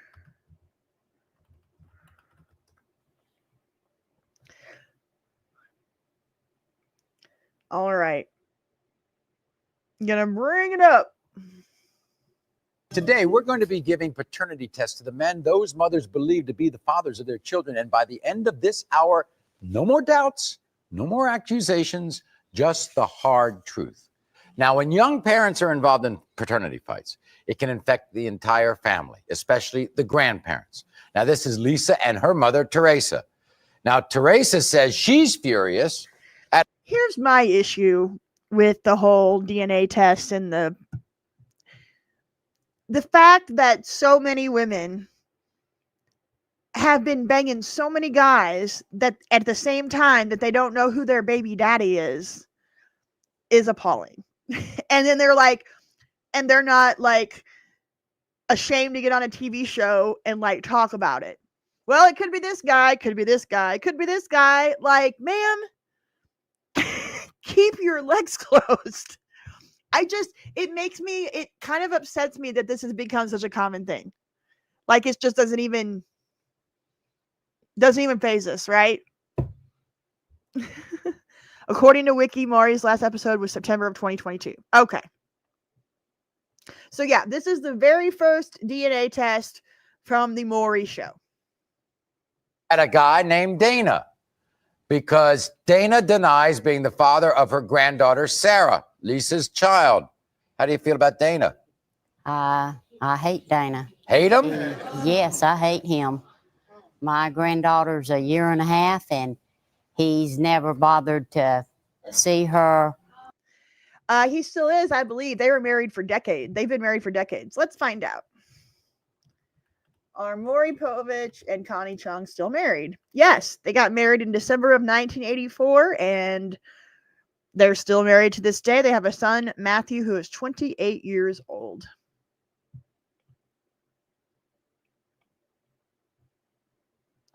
Or he's never called. He left my daughter.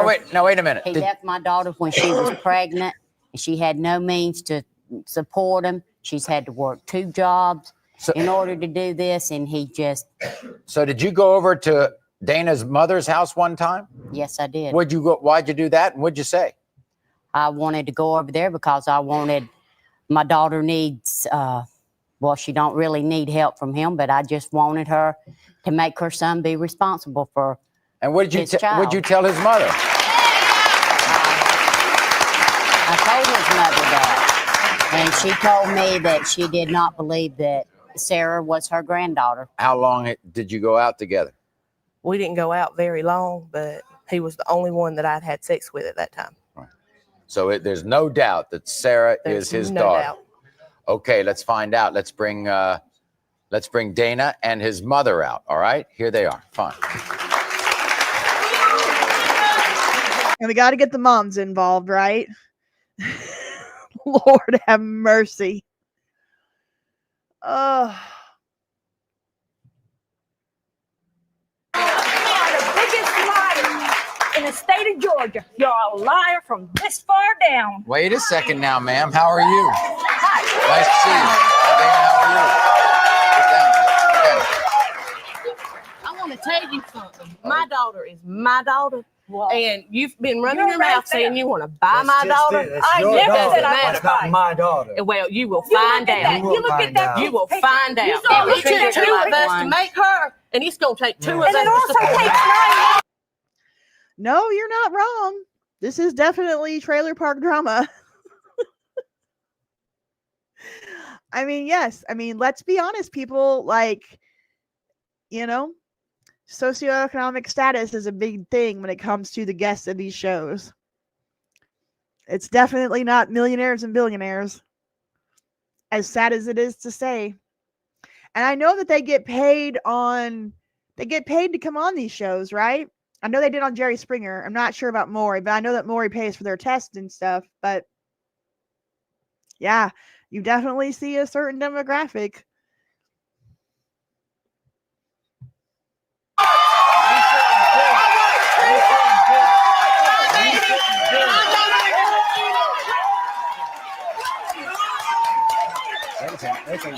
Wait a second, Rose. Okay, okay, I'll stop.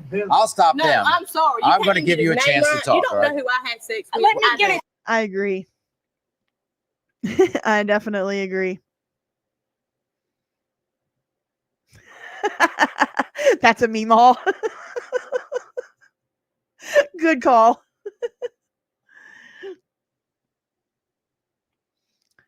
True. He did have other guests that didn't instantly scream trailer park. I mean, but you know, they're not coming from gated communities is the thing. Whether, you know, we're not even talking about, you know, it's just about it's low income levels. And I have, you know, it's sad.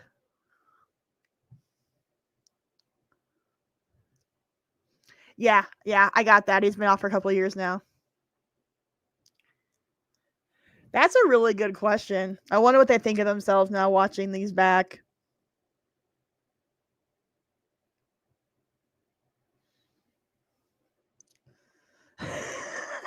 She definitely has a truck and an old toilet in her yard. What was it Jeff Foxworthy used to say? If your house has wheels but your car doesn't, you might be a redneck. Yeah, I feel for the kids. That's what it really boils down to. NPCs, yeah. Unfortunately. Lisa, just hold on because I get the feeling Rose wants to speak. Okay. They met on the last weekend in September, Yeah, go ahead. right? We can all count. We went to Monday. That Monday. No, his twin brother and your son. Rose, talk. That Monday, she come to my house and she said, "Whose little girl is that?" And I said, "That's Dana's, Wizards." She said, "I don't want no kids." I said, "You don't have to worry about that because his kid is my kid. I'm raising it." That's right. Well, why don't you make him take responsibility for his own children? You didn't have them. Make him take responsibility. You butt out. You butt out. No, ma'am. Have a seat. You make If this him child comes back to Wait a second. Rose. I guarantee you Rose. Just wait a second. Oh no, I started a redneck Jeff Foxworthy trend. These are good. Yep. If you have a working TV on top of a non-working TV. I come from redneck country, so this is a good one. I remember this one. If you have to climb up a water tower with a bucket of paint to defend your sister's honor, you might be a redneck. Wait a second. I want to finish with Rose here. Rose, you haven't given me a good enough reason why the child could not be Dana's. Okay. The last week of September, they met. Right. The second week of October, Yes. she told me I'm pregnant. Oh, I see. The fourth week in October, we went for maternity clothes. Right. When I handed her $1,000, and she said, "Oh, don't hand it to Dana. I want to lay it out on the bed and lay on top of it for him tonight for us to buy." I want to tell you something. You give me that money and told me not to give it to Dana because he spent it on something that wasn't important. So what you're saying is, what you're That's what I'm saying. She's full of it. She's full of it. Rose, you're a lady from Georgia. They don't talk like that down there. When you're talking This is true. to somebody like this here, What you're saying is that she said she was pregnant before it was possible for Dana to be the father of the child, right? at 3 months old, she had to have maternity. That's it. That's enough. Or 3 weeks. That's enough. Sit down here. Okay. Now let's go over here, Lisa. What do you have to say about that? Well, number one, she's got her dates wrong. I met him the day after my stepdaddy's birthday, which was in August. Here's your Yes, I slept with you the second day that I knew you. Oh, yeah. Stay classy there, lady. All right, we're going to find out the results and then we'll move on. I got pregnant. You can go and ask my doctor what day When I you was can supposed to get have got pregnant through a condom and it's not broke, Prove that. Is that what you're saying, Dan? You can get pregnant through a condom that's not broke, sir. They're only like 90% effective. Yeah, she waited until the second day.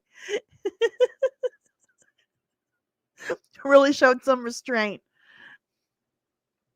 Dana? I use He's condoms lying every through his single front time. teeth. He didn't use the first I use condom. condoms every single time because You at the age of a damn 18 years old, I got just my. Well, first if you wife use pregnant. condoms every single time since you were 18 years old, how come you have this daughter? Because I had her. She got pregnant when we were 17. All right. Now let's get this straight before we break. 17 Rose, years old when Rose, he had wait their a second, first Rose, daughter. before we break. Okay. 17 Here's the years old. situation. Lisa, you say Dana's the father of your child, Sarah. Yes. Dana, you say, no way could I possibly be the father. No. Now, would we all settle this with a paternity test? What a sweet little girl. Poor baby. Yeah. Okay, fine. Let's go. Come on. Thank you. All right, everybody, we're back. I mean, it just seems 2 minutes, but in reality, it's 1 week later, and we've got the results of all the paternity tests, and the lives of my guests and their children are about to be changed forever. All right, Karen is here, and she's going to be able to talk to some of these people after they hear the results. There she is. Hi, Karen. How are you? Good to see you. All right.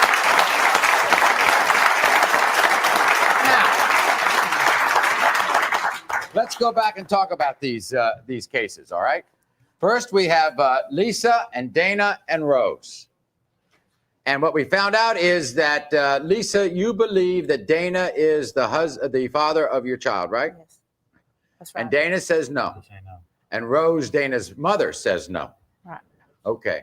But you say, and by the way, you have said, haven't you, Dana, that if it is your child, you would take care of that child, right, Rose? Right. You're ready for that. That's right. All right. Lisa's daughter is 16 months old, Sarah, and she says that Dana is the father. And Okay, what's our prediction? Is Dana the father or not? I think he is. I'm going to go with that he is. Let's see what happens. your mother is not going to be, couldn't be here Right. because she had to work, so she couldn't come back for the findings. And she's going to be accepting of the findings, right? Yes. Whatever they are. All right. Here's the result. Dana, Sarah is your child. This was before he had the line that you are not the father or you are the father. This was the very first one, so he didn't have it prepared. So he is the father.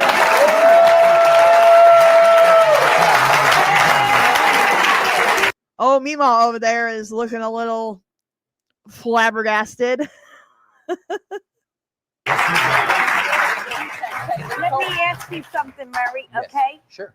If you have animals, you have a dog. Okay, if you had a dog and a man next door to you hollered over, your dog got my dog pregnant. Would you feed that dog for 18 years before you looked around the fence to see that his was a Great Dane and yours was a Chihuahua? What does that have to do with anything? It has to He do knew with I was pregnant. When he left when he met he you. should have at least when he left me, he knew I was pregnant. We knew she was pregnant. Yes. Well, you know now she's yours.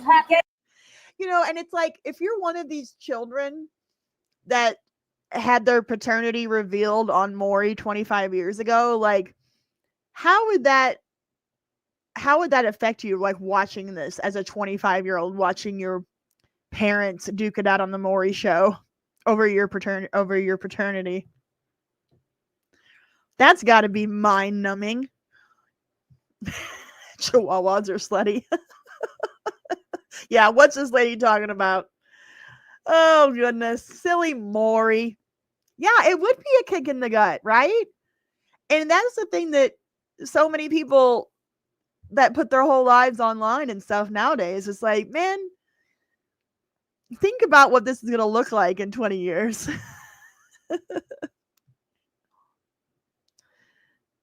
Did they? That wouldn't surprise me. I mean, I watched Maury here and there, but I was not a regular viewer.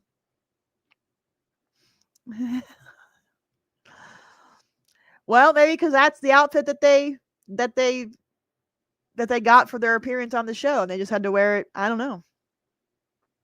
Yeah, it would give me trauma. All right, let's move on. The Queen Latifah show. I don't remember her having a show in the 90s. Do you guys remember having the Queen Latifah show in 99?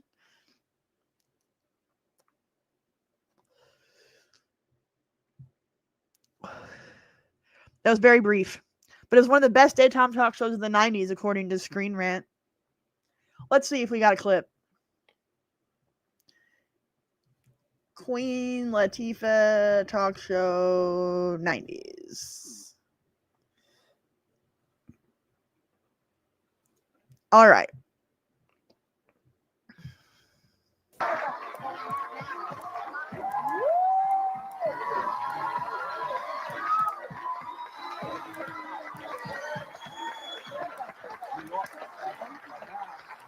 Why are you giving them the thumbs down? Do you Why? know them? Because they, just like Jennifer Lopez, they're out to exploit their sexuality, and they look. They don't look. They don't look. Oh, wait, what are you saying? Yeah, I'm interested. Certain celebrities, specific. Yep, that's Pink on the Queen Latifah show. Jennifer Lopez. What? We can't talk about them. I'm talking about these two. They came out and you gave her the thumbs down. Well, do you know her? Are you familiar with her? You can say Pink. Well, this is a talk show, so I'm just curious. Are you familiar with them? I don't think she looks good. Pink hair, is it? Or what is it? Oh, okay, you just have issues. Okay, you have issues. Have you ever heard her sing? Have you ever heard her voice? I'm not criticizing her singing voice. Exactly. So if you don't even know about her, how dare you criticize her at all? You're a stereotypical person. Okay, now. I don't think so. Pink, since he's bringing you up in such a way, do you think that, you know, how women dress in music videos, or Donnell, to you for that matter, do you think that the way women dress in videos or the way guys act towards women in videos has an effect? Honestly, does it have an effect on the way? Yes, it has an effect on the culture. Are you kidding? Absolutely.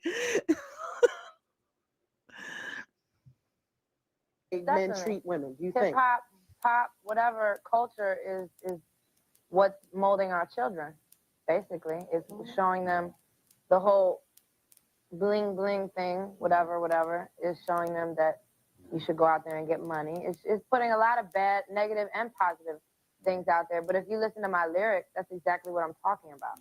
Most girls. I'm not most girls. Excuse me while I'm talking. I'm not. What I'm saying is. You ain't said nothing. Buddy, for real.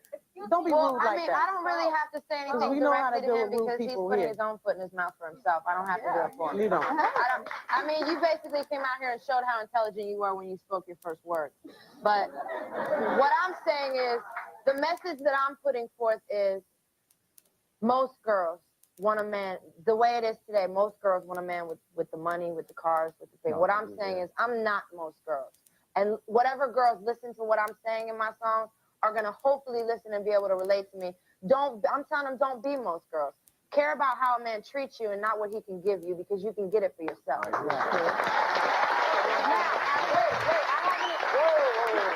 haven't even touched on what you said. For me to come out here as a human being, it shouldn't matter whether my skin is green. I agree with that. Okay, No well, let problem me there. finish. Well, you obviously don't, because No, you the made topic is the way idiotic women comment. dress. But you No, criticize but her you hair being criticize pink. my I mean, hair. what is that I about? don't think it looks good. So what? Who's asking you? That's not what the discussion is about. Interesting. Is it? The black and white dashes blinking up top is code for closed captions.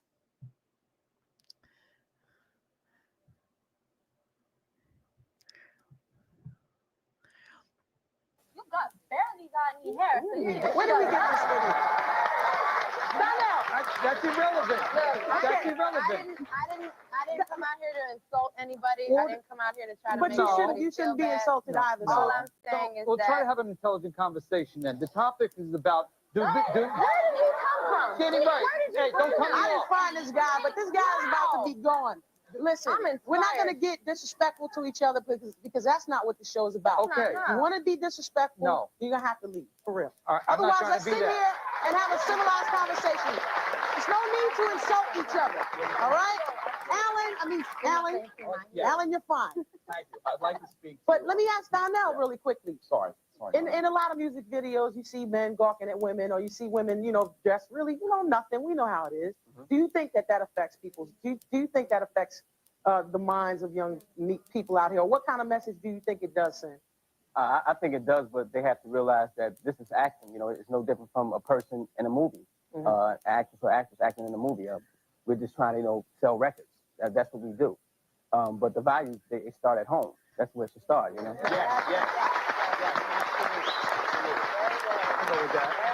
So do you think you guys are influenced by seeing videos? Do you guys look at videos and say, I want to look like that? Where do you? I know it's acting.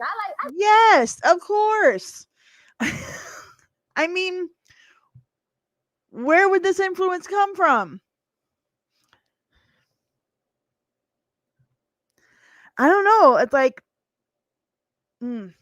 this topic kind of. I dress like this because I'm comfortable dressing like this. I don't do it for attention. I don't do it to get. No, ma'am, that is not true. You do it for attention, and women usually are doing all this stuff with their appearance to look hotter than other girls. They're not doing it for themselves, and they're not doing it. They want to catch a guy's attention. They want to outdo another female. Let's be honest. You do it for attention, Ashley? You like the attention, don't you? Because believe it or not, if I go outside in my pajamas, I wear pajamas, big baggy pajamas. I get attention from anybody. It does not what you have on. Cause like in the Central Park, You are living in a dream world, honey. Yeah, exactly. I'm gonna put my candy on the table, but don't look at it. Come on now. girls, it wasn't what they had on. Those guys wanted to see what was under their clothes, not what was over. Now it just they could have went out there big grandmother dresses, big mama dresses. Man, them boys would have still snatched it off to see what was under there. And like I'm saying, if he was to be walking through Central Park, that day, I bet you none of those guys would have touched her because they had enough respect for her because she's big or whatever. They would have enough respect. The whole thing is respect. I'm going to take a break. Up next, two women who say they were assaulted during the summer's Puerto Rican Day Parade here in New York. They say their outfits did not give men the right to touch them. We'll be right back. Well, no, their outfits don't give men the right to touch them, but women need to take responsibility for their actions. I mean, that they just need to understand that, All right, it's time for some Ricki Lake. Anyone who grew up in the 90s will recognize the chant, Ricki, Ricki. Is it Ricki? Ricki? I don't know. Which fans of the charismatic talk show host repeated every time she came on the stage to be an episode, like Jerry, right? Ricki, Ricki. This was before she was famous. This is 99, probably right when I'm Coming Out came out. When was her first single?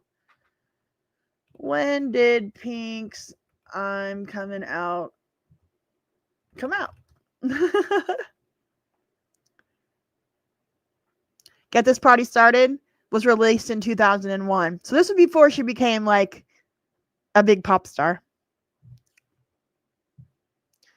All right, Ricki. Like the others, the show featured controversial topics with different guests discussing a specific issue in every episode. One of the best daytime talk shows of the 90s, the series won a Daytime Emmy for Outstanding Talk Show Host, nominated for a second and a People's Choice Award. Designed to attract a younger audience versus the older stay-at-home mom type crowd the other shows targeted, there was audience interaction and reactions to everything from neglectful parents to discrimination and family drama. The Ricki Lake Show returned in 2012 and aired for one more season. All right, let's watch some Ricki. And I gotta go potty.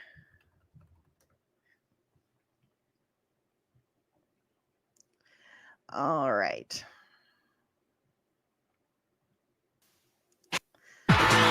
This is on the channel Ricki Fan. Best of Ricki Lake feuds from the Ricki Lake Show.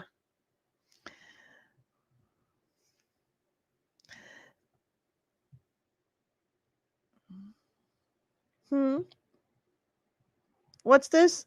So if we're on the if she dresses sexier than I do, she deserves it. Deserves what?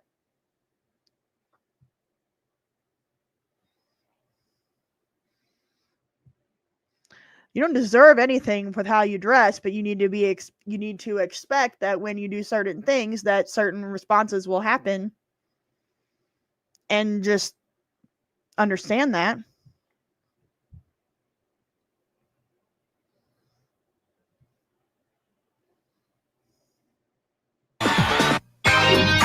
Hi, I'm Jack. One of my favorite moments on the show is when these two girls went head to head over one guy. Here, check it out.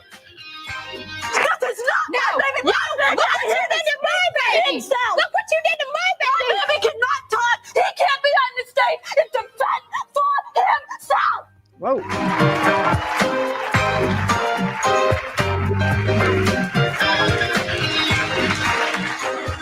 Welcome back. It is time to turn the page to one of our most intense chapters. We'll call it Furious Fights and Feuds. Our guests never have been known to back away from a battle they felt had to be fought. They've even stormed through this very door and onto our set. Without a doubt, the biggest battles on our show have been those that involve long-standing feuds between once loving family members. Take a look. Is that if I'm an embarrassment to you, I have. Was Ricki a John Waters discovery? I mean, she did star in Hairspray in like, was it 87, 88? And she was a teenager, or maybe like 18, 19.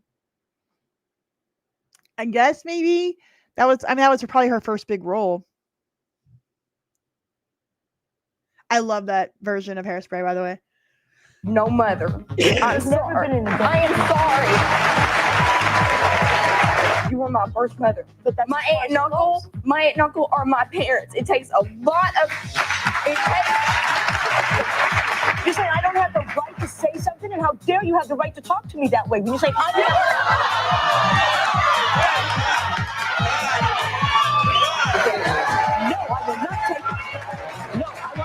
What a battle we have for you today. I never said he could not see his son. Never said, but you stopped me. You were casually How did gone. I stop you, David? You're casually. I'm sorry, guys, but these outfits and hairstyles deserve a pause for a second. Ricki was on at night. Not where I lived. She was on at like 3 o'clock.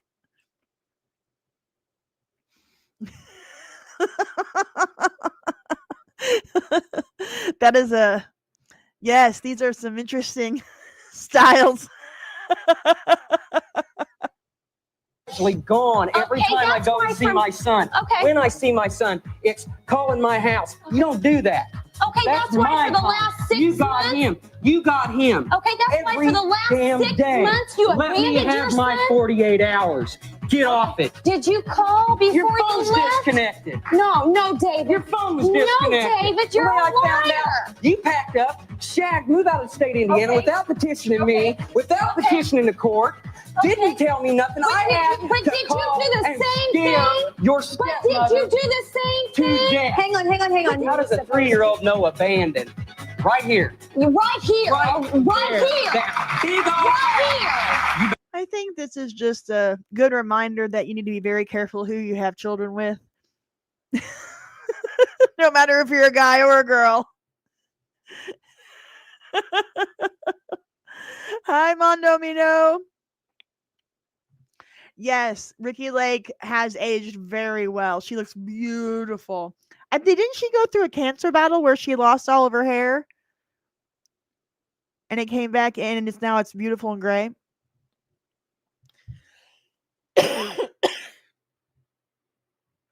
I'll find a picture over here in a second.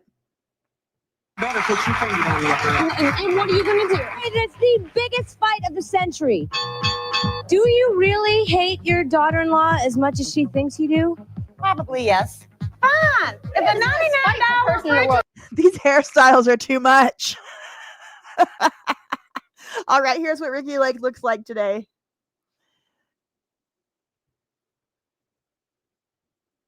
There she is on the right there with her beautiful gray hair. Maybe she just had alopecia. Maybe it wasn't cancer. But she had some hair loss. Yeah, her gray hair is beautiful. I tell you what, because I mean my gray is coming in pretty good, so I have to I still color my hair pretty regularly. But you know, it's that constant choice or battle of when do I go gray? When do I just let it go, you know? I don't know. Maybe someday. I still in my 40s. Yeah, she does look the same. She's beautiful. I think I'm going to keep coloring it while I'm in my 40s, but I might change that when I get into my 50s. My cousin, who is a year older than me, has started letting hers go gray, and it's gorgeous. It's gorgeous. But that's always a tough one for women. Like, guys can pull off the salt and pepper so beautifully, at least in my experience from what I've seen. Oh, thank you. But yeah, it's like this constant question of when do you let it go gray? All right. We'll get back to Ricki. Wait.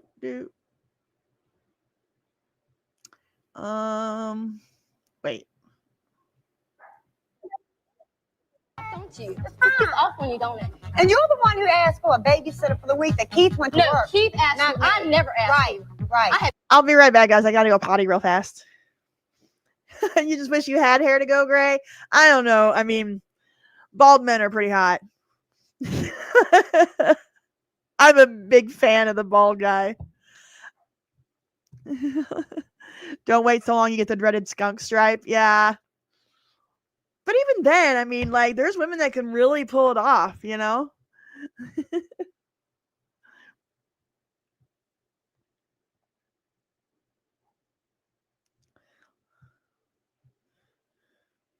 All right. I'll be back. Gotta go potty. I've never asked you to watch my child. What? And you will never even have your child. You don't need to do that. Let me tell you. You don't need to do that. You get off me. I'm so upset.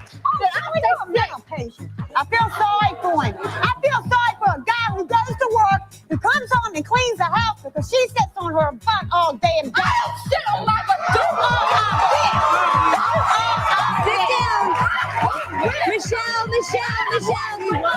down. Sit down. Please sit down. Please sit down. Andy, is it true that Kathy is trying to get you back together with your ex? No, she'd rather me have somebody better than her son. I don't want him. I've tried to stay out of it for 3 You call that better than years. Than her son? It's a hell of a lot better than yours. Oh, Jess. yeah. Oh, yeah. Get a life. You get the hell out of my life. I've been married you for 3 years.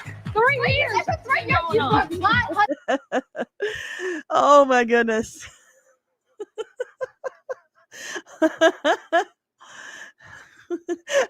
I could pull off the gray. I did. I went potty. We're good. Oh my goodness. All right. Enough of all that. Next up, the Rosie O'Donnell show. Before she was a co-host of The View and after catching Hollywood's attention through reality competition series like Star Search in the 80s, O'Donnell had her own talk show. And it was one of the best daytime talk shows of the 90s.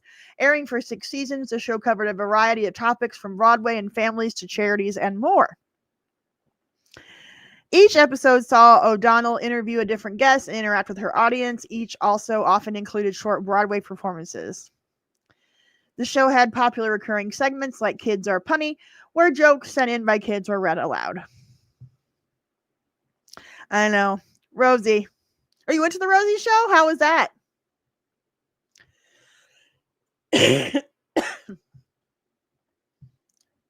Let me see if we got any best of Rosie. I'm not a big fan of Rosie O'Donnell. She used to do some funny like stand-up back in the day. And she had some funny episodes.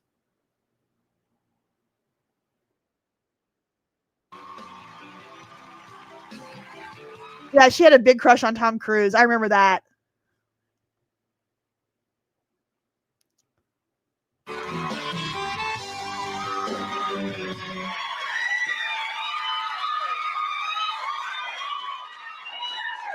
I don't know if you know it, but my boyfriend is right around that corner.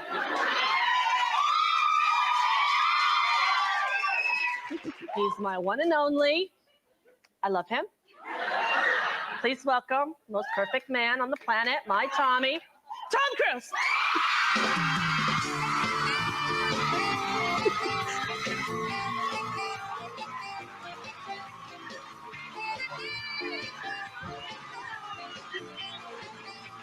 It was a running gag on her show for years that she was in love with Tom Cruise, and then he finally shows up.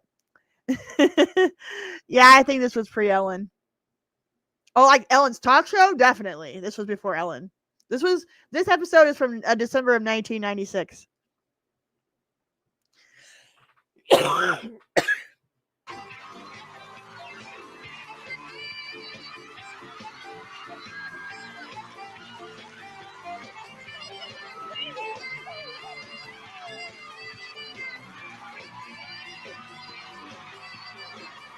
Is it just me or does Tom Cruise? Hold on. Does Tom Cruise look exactly the same now as he did in 1996? That's impressive.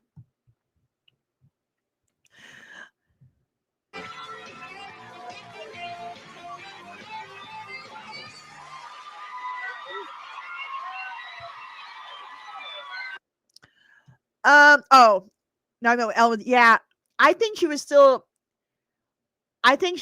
pretty quiet about her sexuality back then. I don't remember her coming out until later.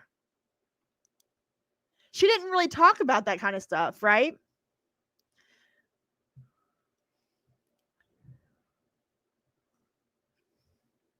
Hi, Tom.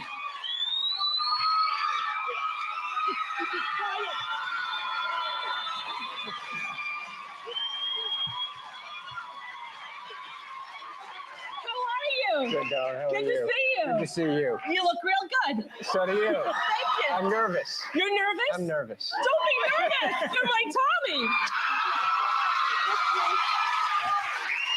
Tom, I don't know if you've been watching the show. I got a little crush on you. You don't mind it, do you? No. No. Does it No. scare you a little bit? Am I like an inch away from being a stalker? Because I fear that I may frighten your entire family. No, it's all right. They love it. It's all right. Yeah. Nicole's all right with it. Oh, too. yeah, She knows. absolutely. Oh yeah, he was still married to Nicole Kidman right here. Yeah, I think she came out after the talk show ended. I believe that sounds right. Because this running gag with the Tom Cruise crush was throughout the whole show. Yeah. Like she didn't make a big public ordeal out of it like Ellen did. If I remember correctly. And just one day you just knew Rosie was gay. Yeah, this is the Mission Impossible era. This is 96 would have been when the first one came out. So this is like OG original Mission Impossible era. Absolutely. You know, it's not like I want the marriage to break up to me. I just want you to live in my house and mow my lawn. That's all I want. I want you to do yard work around my house. Have you ever been infatuated with anyone? Truly, is it? Oh, sure. Yeah. Yeah. Yeah. How was it? No, not somebody like that. Yeah. That I married? Oh, like Nicole, of course. Yeah. Because you saw her in Dead Calm, right? Yes. And you thought, I like her. Yeah, I thought she's very talented. Yeah, she is talented. I knew. All right, enough of this. Number one's Oprah. We all knew that. We've already talked about Oprah. Do we remember the "You Get a Car, You Get a Car, You Get a Car" episode?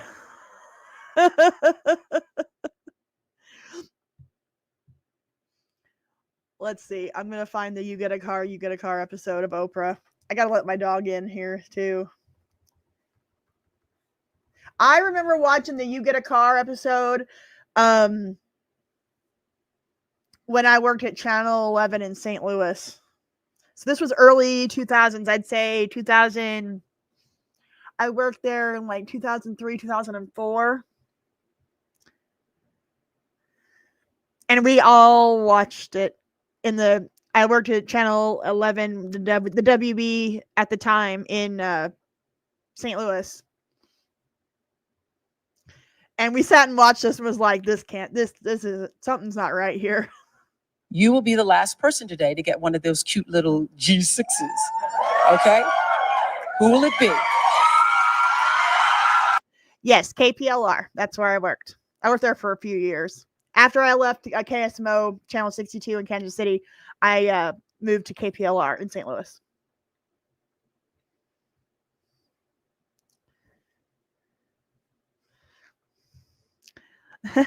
Yes, Oprah backwards is Harpo, which is the name of her company. Are you ready? Hold on. Are you ready? JR is back in our audio booth. I want, JR, this calls for a drum roll. Cue the drum roll. All right, open your boxes. Open your boxes. 1, 2, 3. You get a call. You get a call. You get a call. You get a call. You get a call. You get a call. You get a call. You get a call. Everybody gets a call. Joy Rising! One of my all-time favorite, happiest moments ever. Yeah, but they all had to pay taxes on it. And so like nobody could keep them.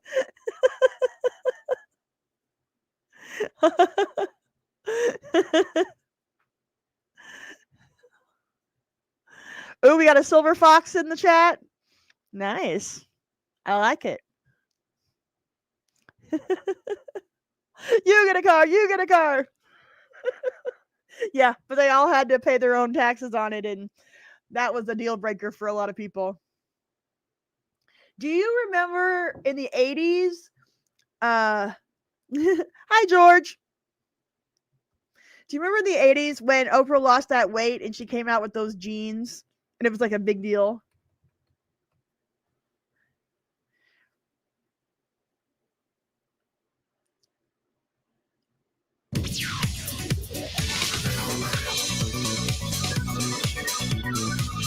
This is one of my earliest memories of Oprah.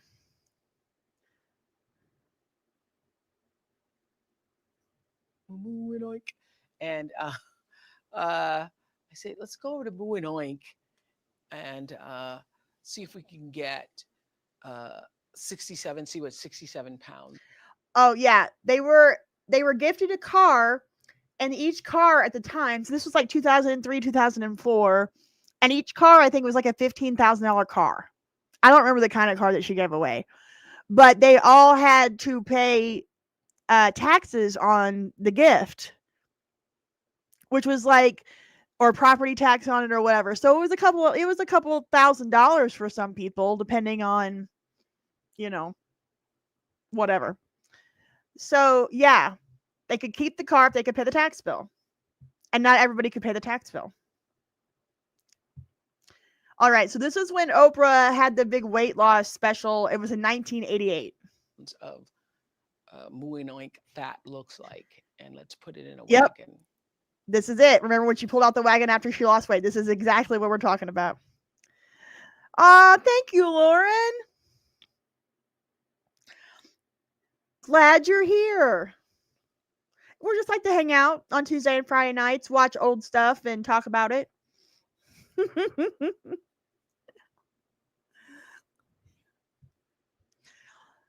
Yeah, it was considered additional income. So you had to do income tax, and you had, because it's a prize. It's like when you win money at a casino. You have to pay taxes on it as additional income, and you also have to pay property taxes. Yeah, this is a good use for a radio flyer. All right, let's watch it, because I'll never forget her coming out in these jeans. That's why I did it. At the time, I felt it was There it important to show is. it in that way because I'd starved. I'd literally starved for 4 months or 4.5 months, and thought, well, everybody's going to want to know how you lost the weight, so you might as well tell them. A lot of you already know that what I did was I fasted for without cheating for a solid 6 weeks. And Mary Kay, who's a producer on the staff here, got married. And I said to them when I first started this liquid protein supervised, medically supervised fast, I said to them when I went in with the counselor that 6 weeks into this, I know I'm going to eat something because I'm given the wedding and paying for the food, so I intend to eat it. And so I did. I cheated, but it was controlled cheating halfway into the diet. But up until 6 weeks, I ate absolutely nothing. I want you to know that That sounds great. Let's eat absolutely nothing. Yeah, gift tax is like 23%. Yeah. So the taxes on those taxes on those cars were just too much for a lot of people. All right. Do you guys remember? We're going to go to some of the more obscure ones while we wrap up here the last 20 minutes or so. You remember Carney Wilson from Wilson Phillips? She had a talk show called Carney. I got to go let my dog in. I'll be right back.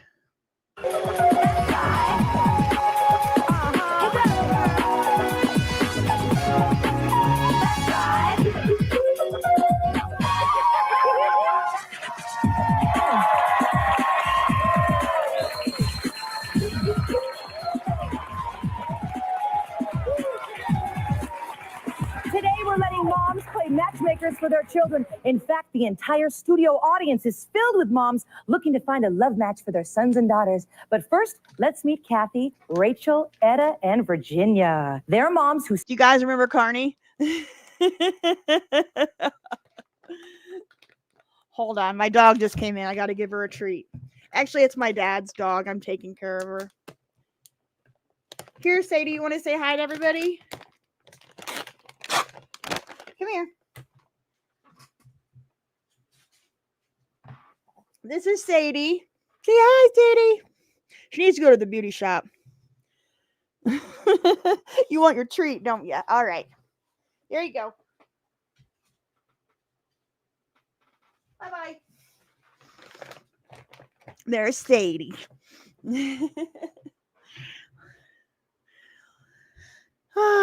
Okay. Say their sons date all the wrong kind of women. All right, Kathy. What's wrong with the women that your son dates? What's wrong with the women? Do you want to hear a story? Well, first of all, hi,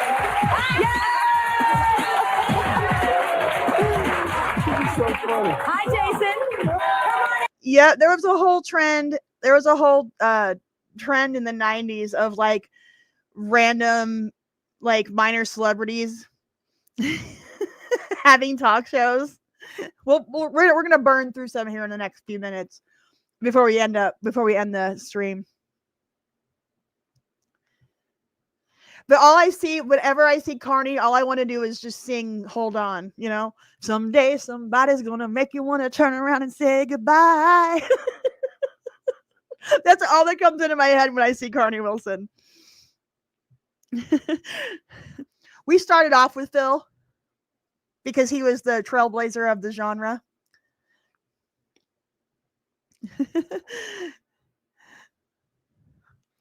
Yeah, I saw Ann Wilson the other night. She had an accident and she's in a wheelchair. We already did Ricki Lake. All right, so Carney had a talk show, and so did Gabrielle Carteris. I think that's how you say her name. She was Andrea from 90210.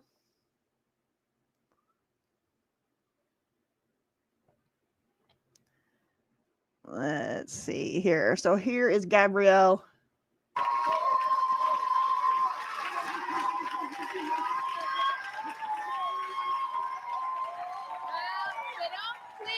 They don't cook, and they don't need a man. Oh, God. Oh, this shit's been going on forever. I don't need no man. Ugh, I hate that crap.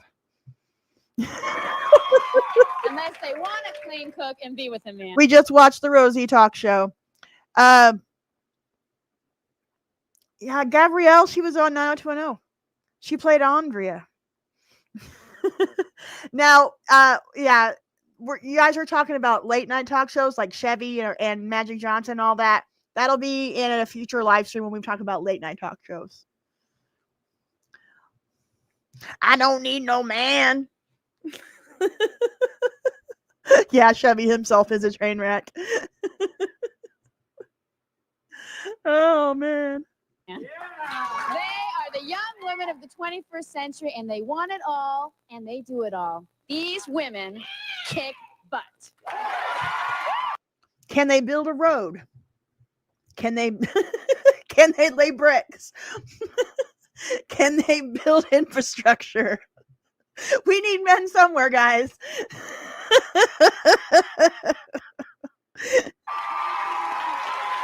Yeah, we'll do Arsenio and all that. We'll do the late night stuff in a future live stream. Yes. Our first client, Taryn Levitt, is out on the ranch. And Taryn, you've got quite a unique woman for us to meet. Is that right? I absolutely do, Gabrielle. In fact, I want to introduce you to a woman who operates in probably one of the last bastions of American machismo, the Wild West. Now look over here, Gabrielle. This is Erica Kozlarich. She is practicing right now on some dummies.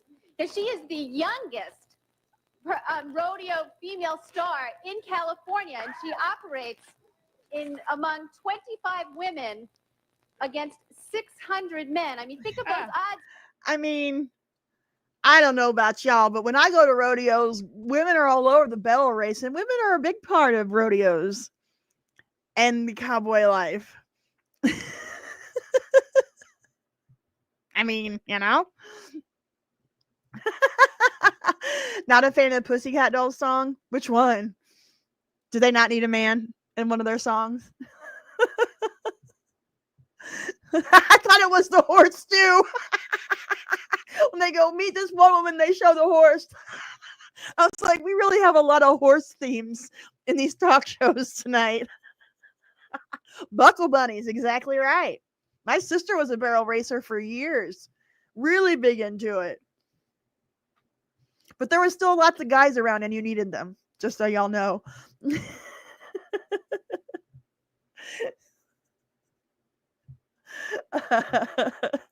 Gabrielle, that's amazing. 600 men she does this against? Yep, yeah. And Say she hi, competes Erica. successfully. Hi, Gabrielle. Hi, how you doing, Erica? Just fine. That's pretty exciting. Can you do that on a real one? I sure Actually, Gabrielle, that's exactly what I want to show you. Right now, she is roping these dummies. But Stephanie, if you turn around, I want to show you what she's really going to be roping for us. All right. We're going to show you, Gabrielle, how she does it. And more important, she's going to tell you why. All right. Come That's back. great. Well, we look forward to seeing it. Woo! So that's Gabriella, or Gabrielle, I guess I should say.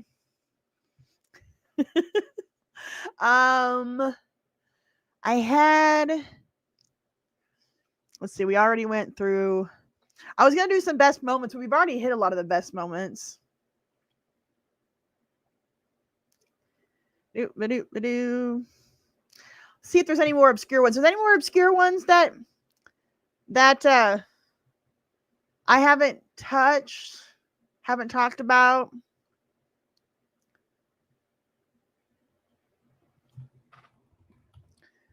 I'm going to go through my list here to make sure that I've hit all the ones I want to talk to or talk about. We saw Jenny Jones. We saw Montel. We did Ricki Lake.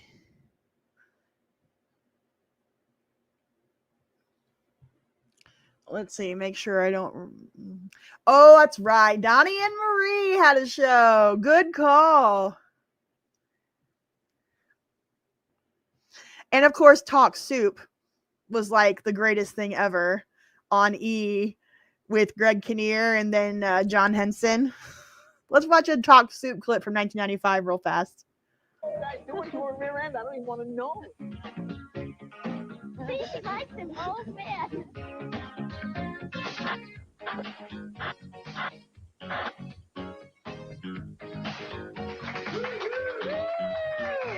everybody. I'm Gabrielle Carteris taking over for John Henson. He's never coming back. No. You guys have only featured one clip from my show, and already I'm taking over. Thank you. I miss Talk Soup as well. Talk Soup was a really great show. Well, welcome to another edition of Talk Soup. We've got all kinds of amusing and compelling highlights in store, but of course, and if you pay attention, you may even learn something. I'd rather see a talk show, Talk Soup with John Henson or Greg Kinnear. This is from December 22nd of 1995. That ringing sound in my ears means Clarence the Angel just got his wings, and I'm going back to Bedford Falls, where it's time to read a little viewer mail. Hey, all right! This week's letter comes to us from Sarah of Oakview, California. She writes, Dear John, how did you start out doing this job? Well, I'm not exactly sure, Sarah. To be perfectly honest, it's been a whirlwind of a year. Everything happened so fast. Why, it seems like only yesterday I started my tour of duty on Talk Soup. 1995 is here, and so am I, ladies and gentlemen. John Henson at your service. I would love my... What in the world could look more stupid than me in this outfit? You ready to go, John? We all want to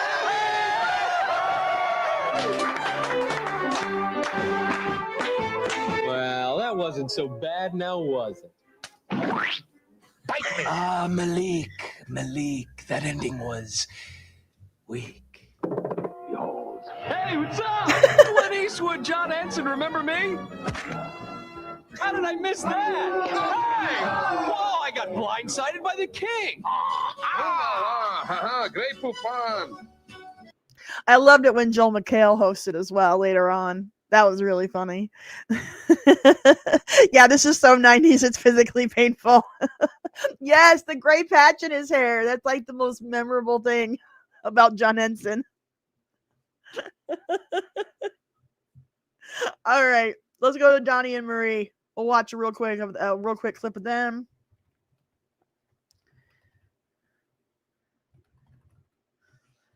$1998. Johnny Osmond, Goodfellas, take one. And action. You think I'm a clown?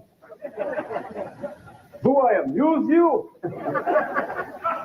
You stupid. This doesn't sound like a good fella. Yentl, Marie Osmond, take one. Action. Papa, can you hear me? Is this supposed to be funny? Where's their talk show stage? So I guess they did sketches on their show as well. Oh, here's Jensen Ackles on Donny and Marie. We'll watch it just for him. That's a hot scene, man. Well,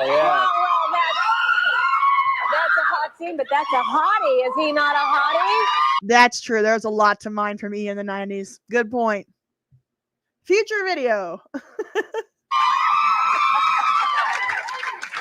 Yeah, Greg Kinnear was the original host of Talk Soup. And then it went to John Henson, and I think Aisha Tyler was on there for a while, and then Joel McHale.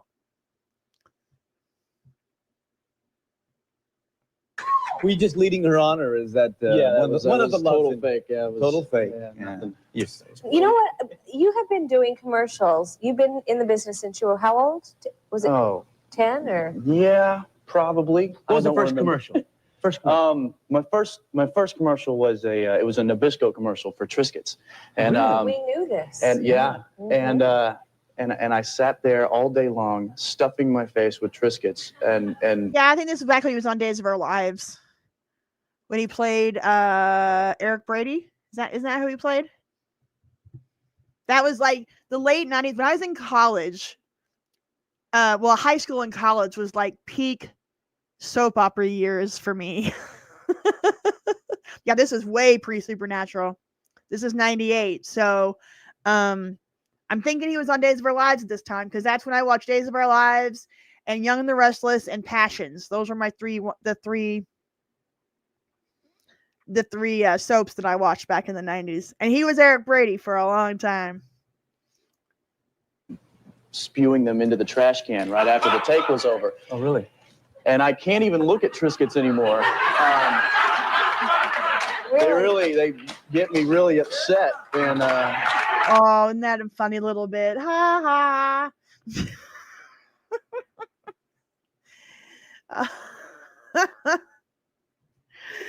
Oh, let's see.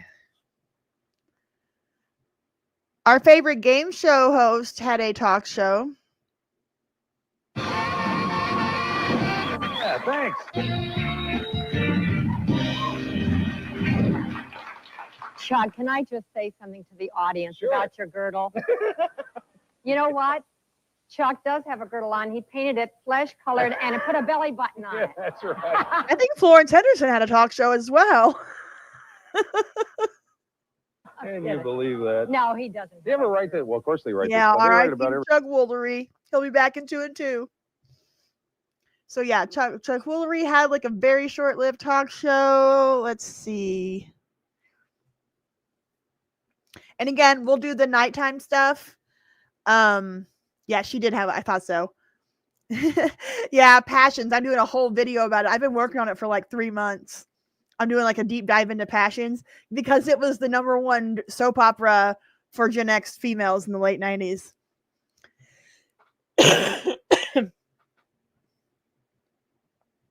But we will do a future live stream about nighttime talk shows because we got, Chevy Chase and Magic Johnson and Chris Rock, and we can do the old Daily Show with Craig Kilborn. Do you guys remember the first talk show for kids on Nickelodeon? I talked about this in my original You Don't Remember These Shows Unless You're Gen X videos.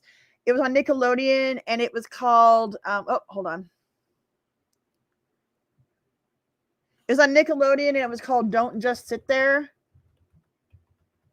And this is the show where I first was introduced to New Kids on the Block. Let's see here. So this is Don't Just Sit There. Guys, you know what? Hold on.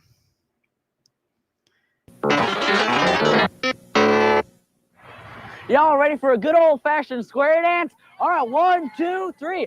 Round up, partner, do-si-do. Round in a circle and chassis on home. Roosters in the basement chowing on hay. Farmers eating cud in the middle of May. Eat that cud there, farmers. Yeehaw! That's one of the All hosts. right. Don't just sit That was one of the hosts. That was Matt Brown, and I had a massive crush on him. there. Don't just sit there.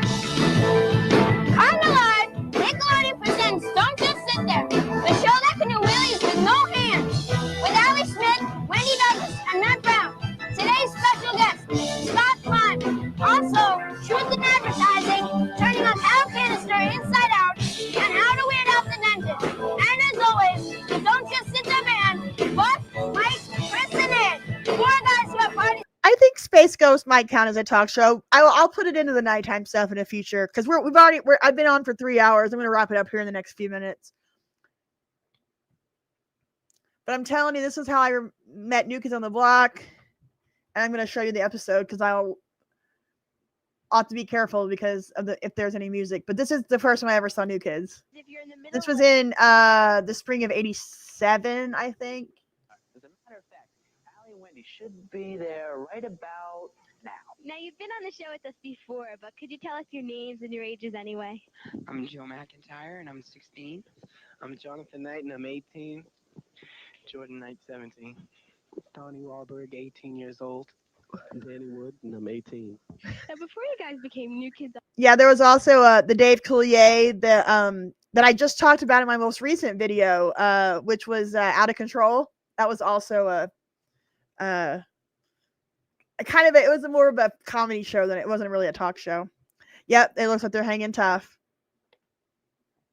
So this is their interview, and then they performed. I think they performed Right Stuff, which I'm not going to be able to play. Yeah, bum bum ba na na na na na na. Oh, we got some New Kids haters.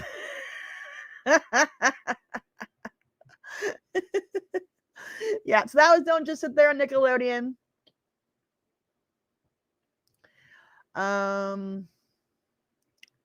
Yeah, Tony Danza had a show. Howie Mandel.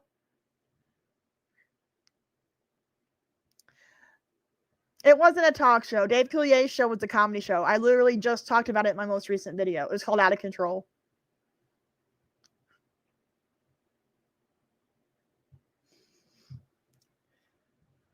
Let's see. When was Tony Dan?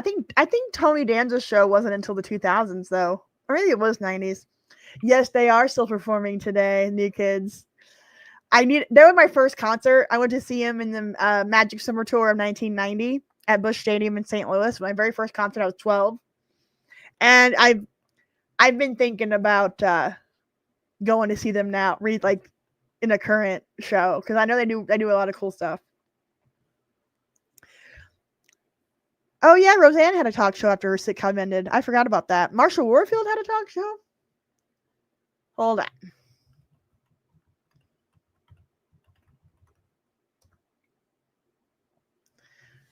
Well, look at that. She sure did. Hold on. This is from 1990. And tell you who our guests are going to be. From Santa Barbara, Nancy Grand and funny man Jim J. Bullock. We're going over the top.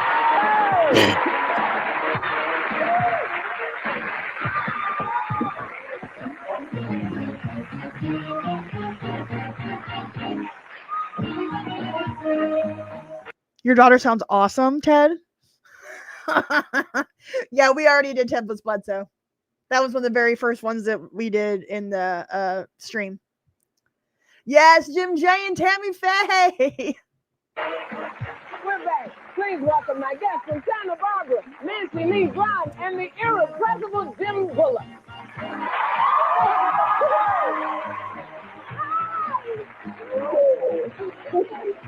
I forgot your dad. Oh, okay. How you doing? Can you play basketball? I know. Horrible. Oh, you must.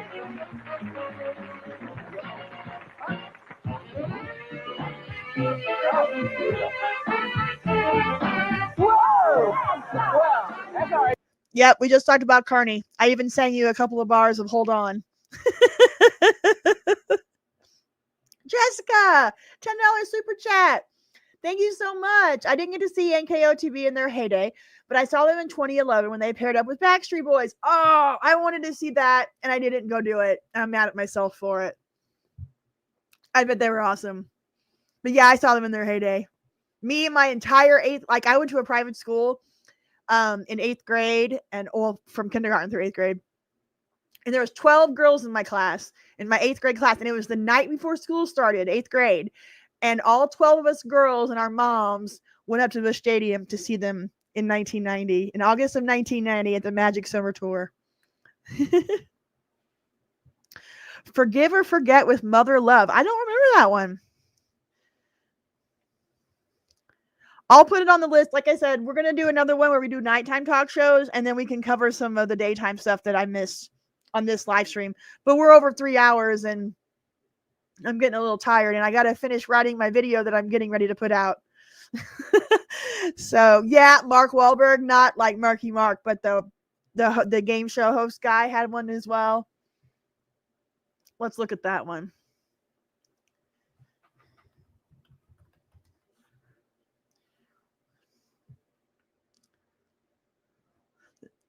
Here's 96. There's more talk soup on the way. Still to come. I'm not making a confession. That's the topic of this next Mark Wahlberg highlight. And again, thank you so much for the $10 super chat, Jessica. I haven't been really doing much super chats tonight. I didn't make a goal, and I didn't really start one and talk about them, but I got some from Brian and La Histoire and Jessica. So thank you guys so very much. I don't monetize my live streams, just so you guys know. That way that commercials don't pop up in the middle of them. So I don't make money off of these at all. So the only way I get money out of them is if I get super chats. You know, I mean, I just think, and that's why the copyright stuff was so frustrating last week, is because I don't monetize them.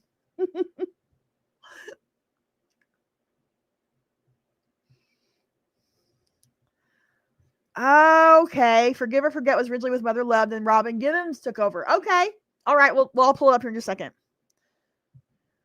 Mark's guest was a guy named Chris, who admits he was something of a dork growing up, but now that he's mature, he's a really cool guy. and he's ready to get back at his best friend McCool for teasing him. Mark hopefully can prevent any uncool violence. Were you mean to him, McCool? Oh, no, not really. Well, we'll bring him out here and see how not really you were nice or mean to him. Come on out here, Chris. He's not gay now. Give him a round of applause. Give him a nice round of applause. Hey, what's up? Better or what, huh? Better. Yeah, got it going on. What's up, man? What's up, weirdo?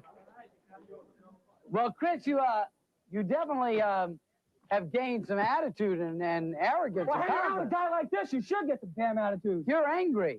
A little bit. Tell me why you're so angry. What kind of stuff would he say about you? Oh, nothing. You know, like a lot of times we go out and stuff. This guy can eat like a pig. If I eat, I used to gain a lot of weight. This guy just munched down SpaghettiOs and spaghetti and Franco-American spaghetti, you name it, spaghetti eater. And he wouldn't gain a one pound. beer, I gained 10 pounds. He's always talking about it. Oh, why are you so fat? Why, you should lose weight. What's up, man? So now, you've obviously lost a lot of weight. You're feeling pretty good about yourself. I feel good. What do you think? You think I look good, audience? McCool, do you remember making fun of him? Sure. Nice guy, huh? I'm sorry, folks. The topic of that episode was really, I used to be a nerd. Now I'm a slightly older nerd. We apologize for any confusion. Boy, that guy had the crowd right in the palm of his hands, didn't he? That was a little hard to watch. All right, so forgive or forget.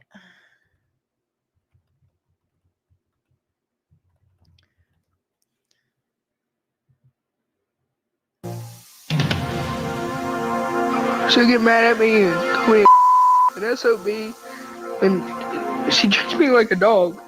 I'm worried that I've had boys come to my house looking for him because he owes them money, telling me if they don't get the money, that they're coming for him. I told her I need to know, and that's when she broke down crying and told me that he had touched her. Yeah, Madonna on Letterman was rough. We'll watch that on the nighttime one. This show is also a train wreck.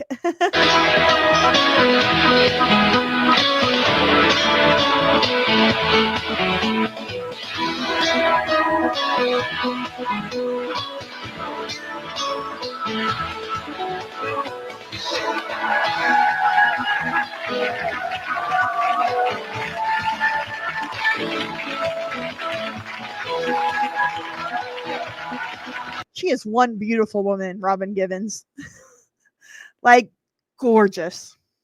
I remember when she was on, I first knew Robin Givens when she was on Head of the Class, and then she married Mike Tyson.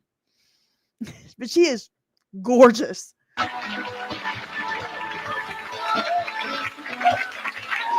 Hello, everyone, and welcome to Forgive or Forget.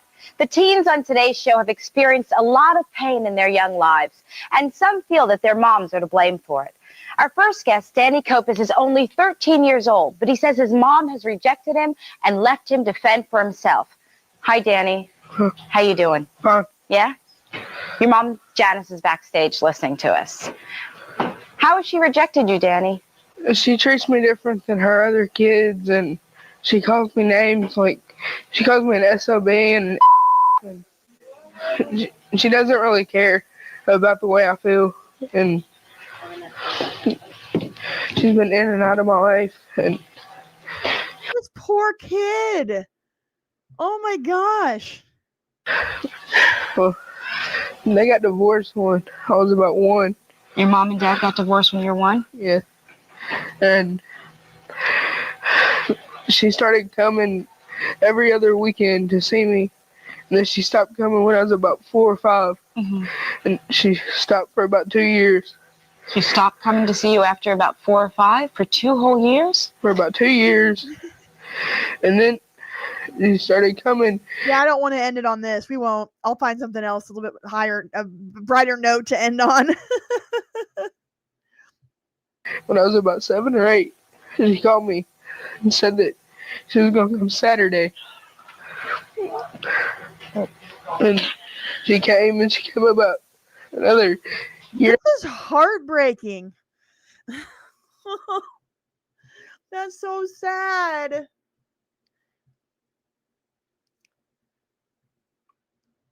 I know. We're not gonna pick a sob story to end it. Oh my god. Do you remember this lady? Hold on.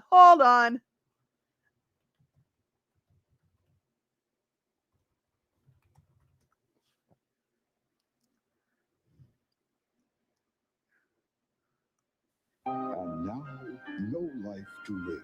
What? No, Clutch, you married my sister. You've slept with my mother. You forgot about me when I... Hold on, that's just a commercial. Her name was Susan Powder, and she had like this shaved head.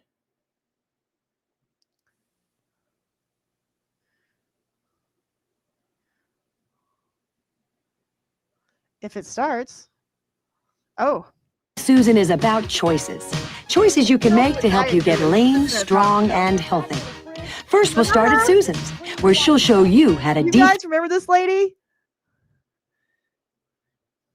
at your kitchen, getting rid of all those food items you think you can't live without. Susan will show you that by making the right choices and the right substitutions, you won't You know, she was, stop the insanity. have to feel hungry. I mean, she pulled off the shaved head pretty well. Did you really? I totally forgot about her. I don't know. Let's find out what happened to this lady. What happened to Susan Powder?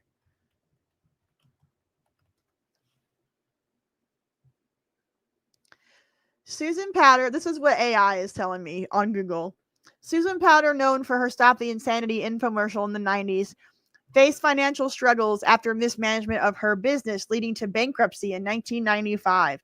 She later moved away from Hollywood and experienced financial hardship and became a delivery driver for Grubhub and Uber Eats.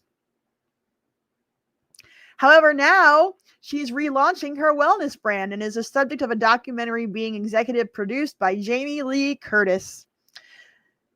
Powder is now 66 years old and is actively involved in relaunching her fitness brand. She also has plans to launch a podcast and live streaming content. Ooh. Susan Powder, stop the insanity. Let's end on something fun. Doop-a-doop-a-doo. I'm gonna find something good here to end the night on.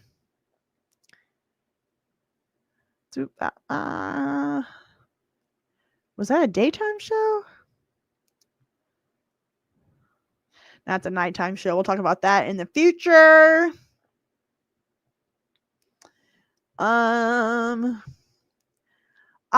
Yes. We'll end with this one. Wait, nope, that's an evening one. Never mind. Hold on.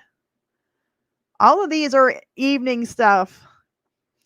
I think we've just about... Hold on.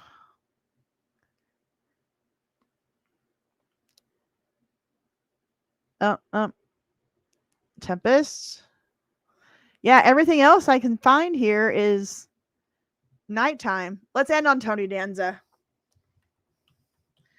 What time do I usually go to sleep? I'm a night owl. I'd say probably 2 o'clock in the morning, sometimes later. Yeah, I was going to go to Pat Sajak's show, but I think it was a nighttime show. So that's why I was saving it for the nighttime live. We're going to do a live stream of nighttime talk shows. We'll also do one on soap operas. If you don't know, I have 2 videos of the most outrageous soap opera moments from the 80s and 90s. They're really good. It was fun making those videos. So definitely check those out. We'll do that in the future. We'll go to Tony Danza's talk show, and then we'll end it with a final thought from Jerry Springer. Oh, that's why. Tony Danza's show didn't come on until the 2000s. All right. I think that's about enough for tonight. We'll end it with a final thought from Jerry.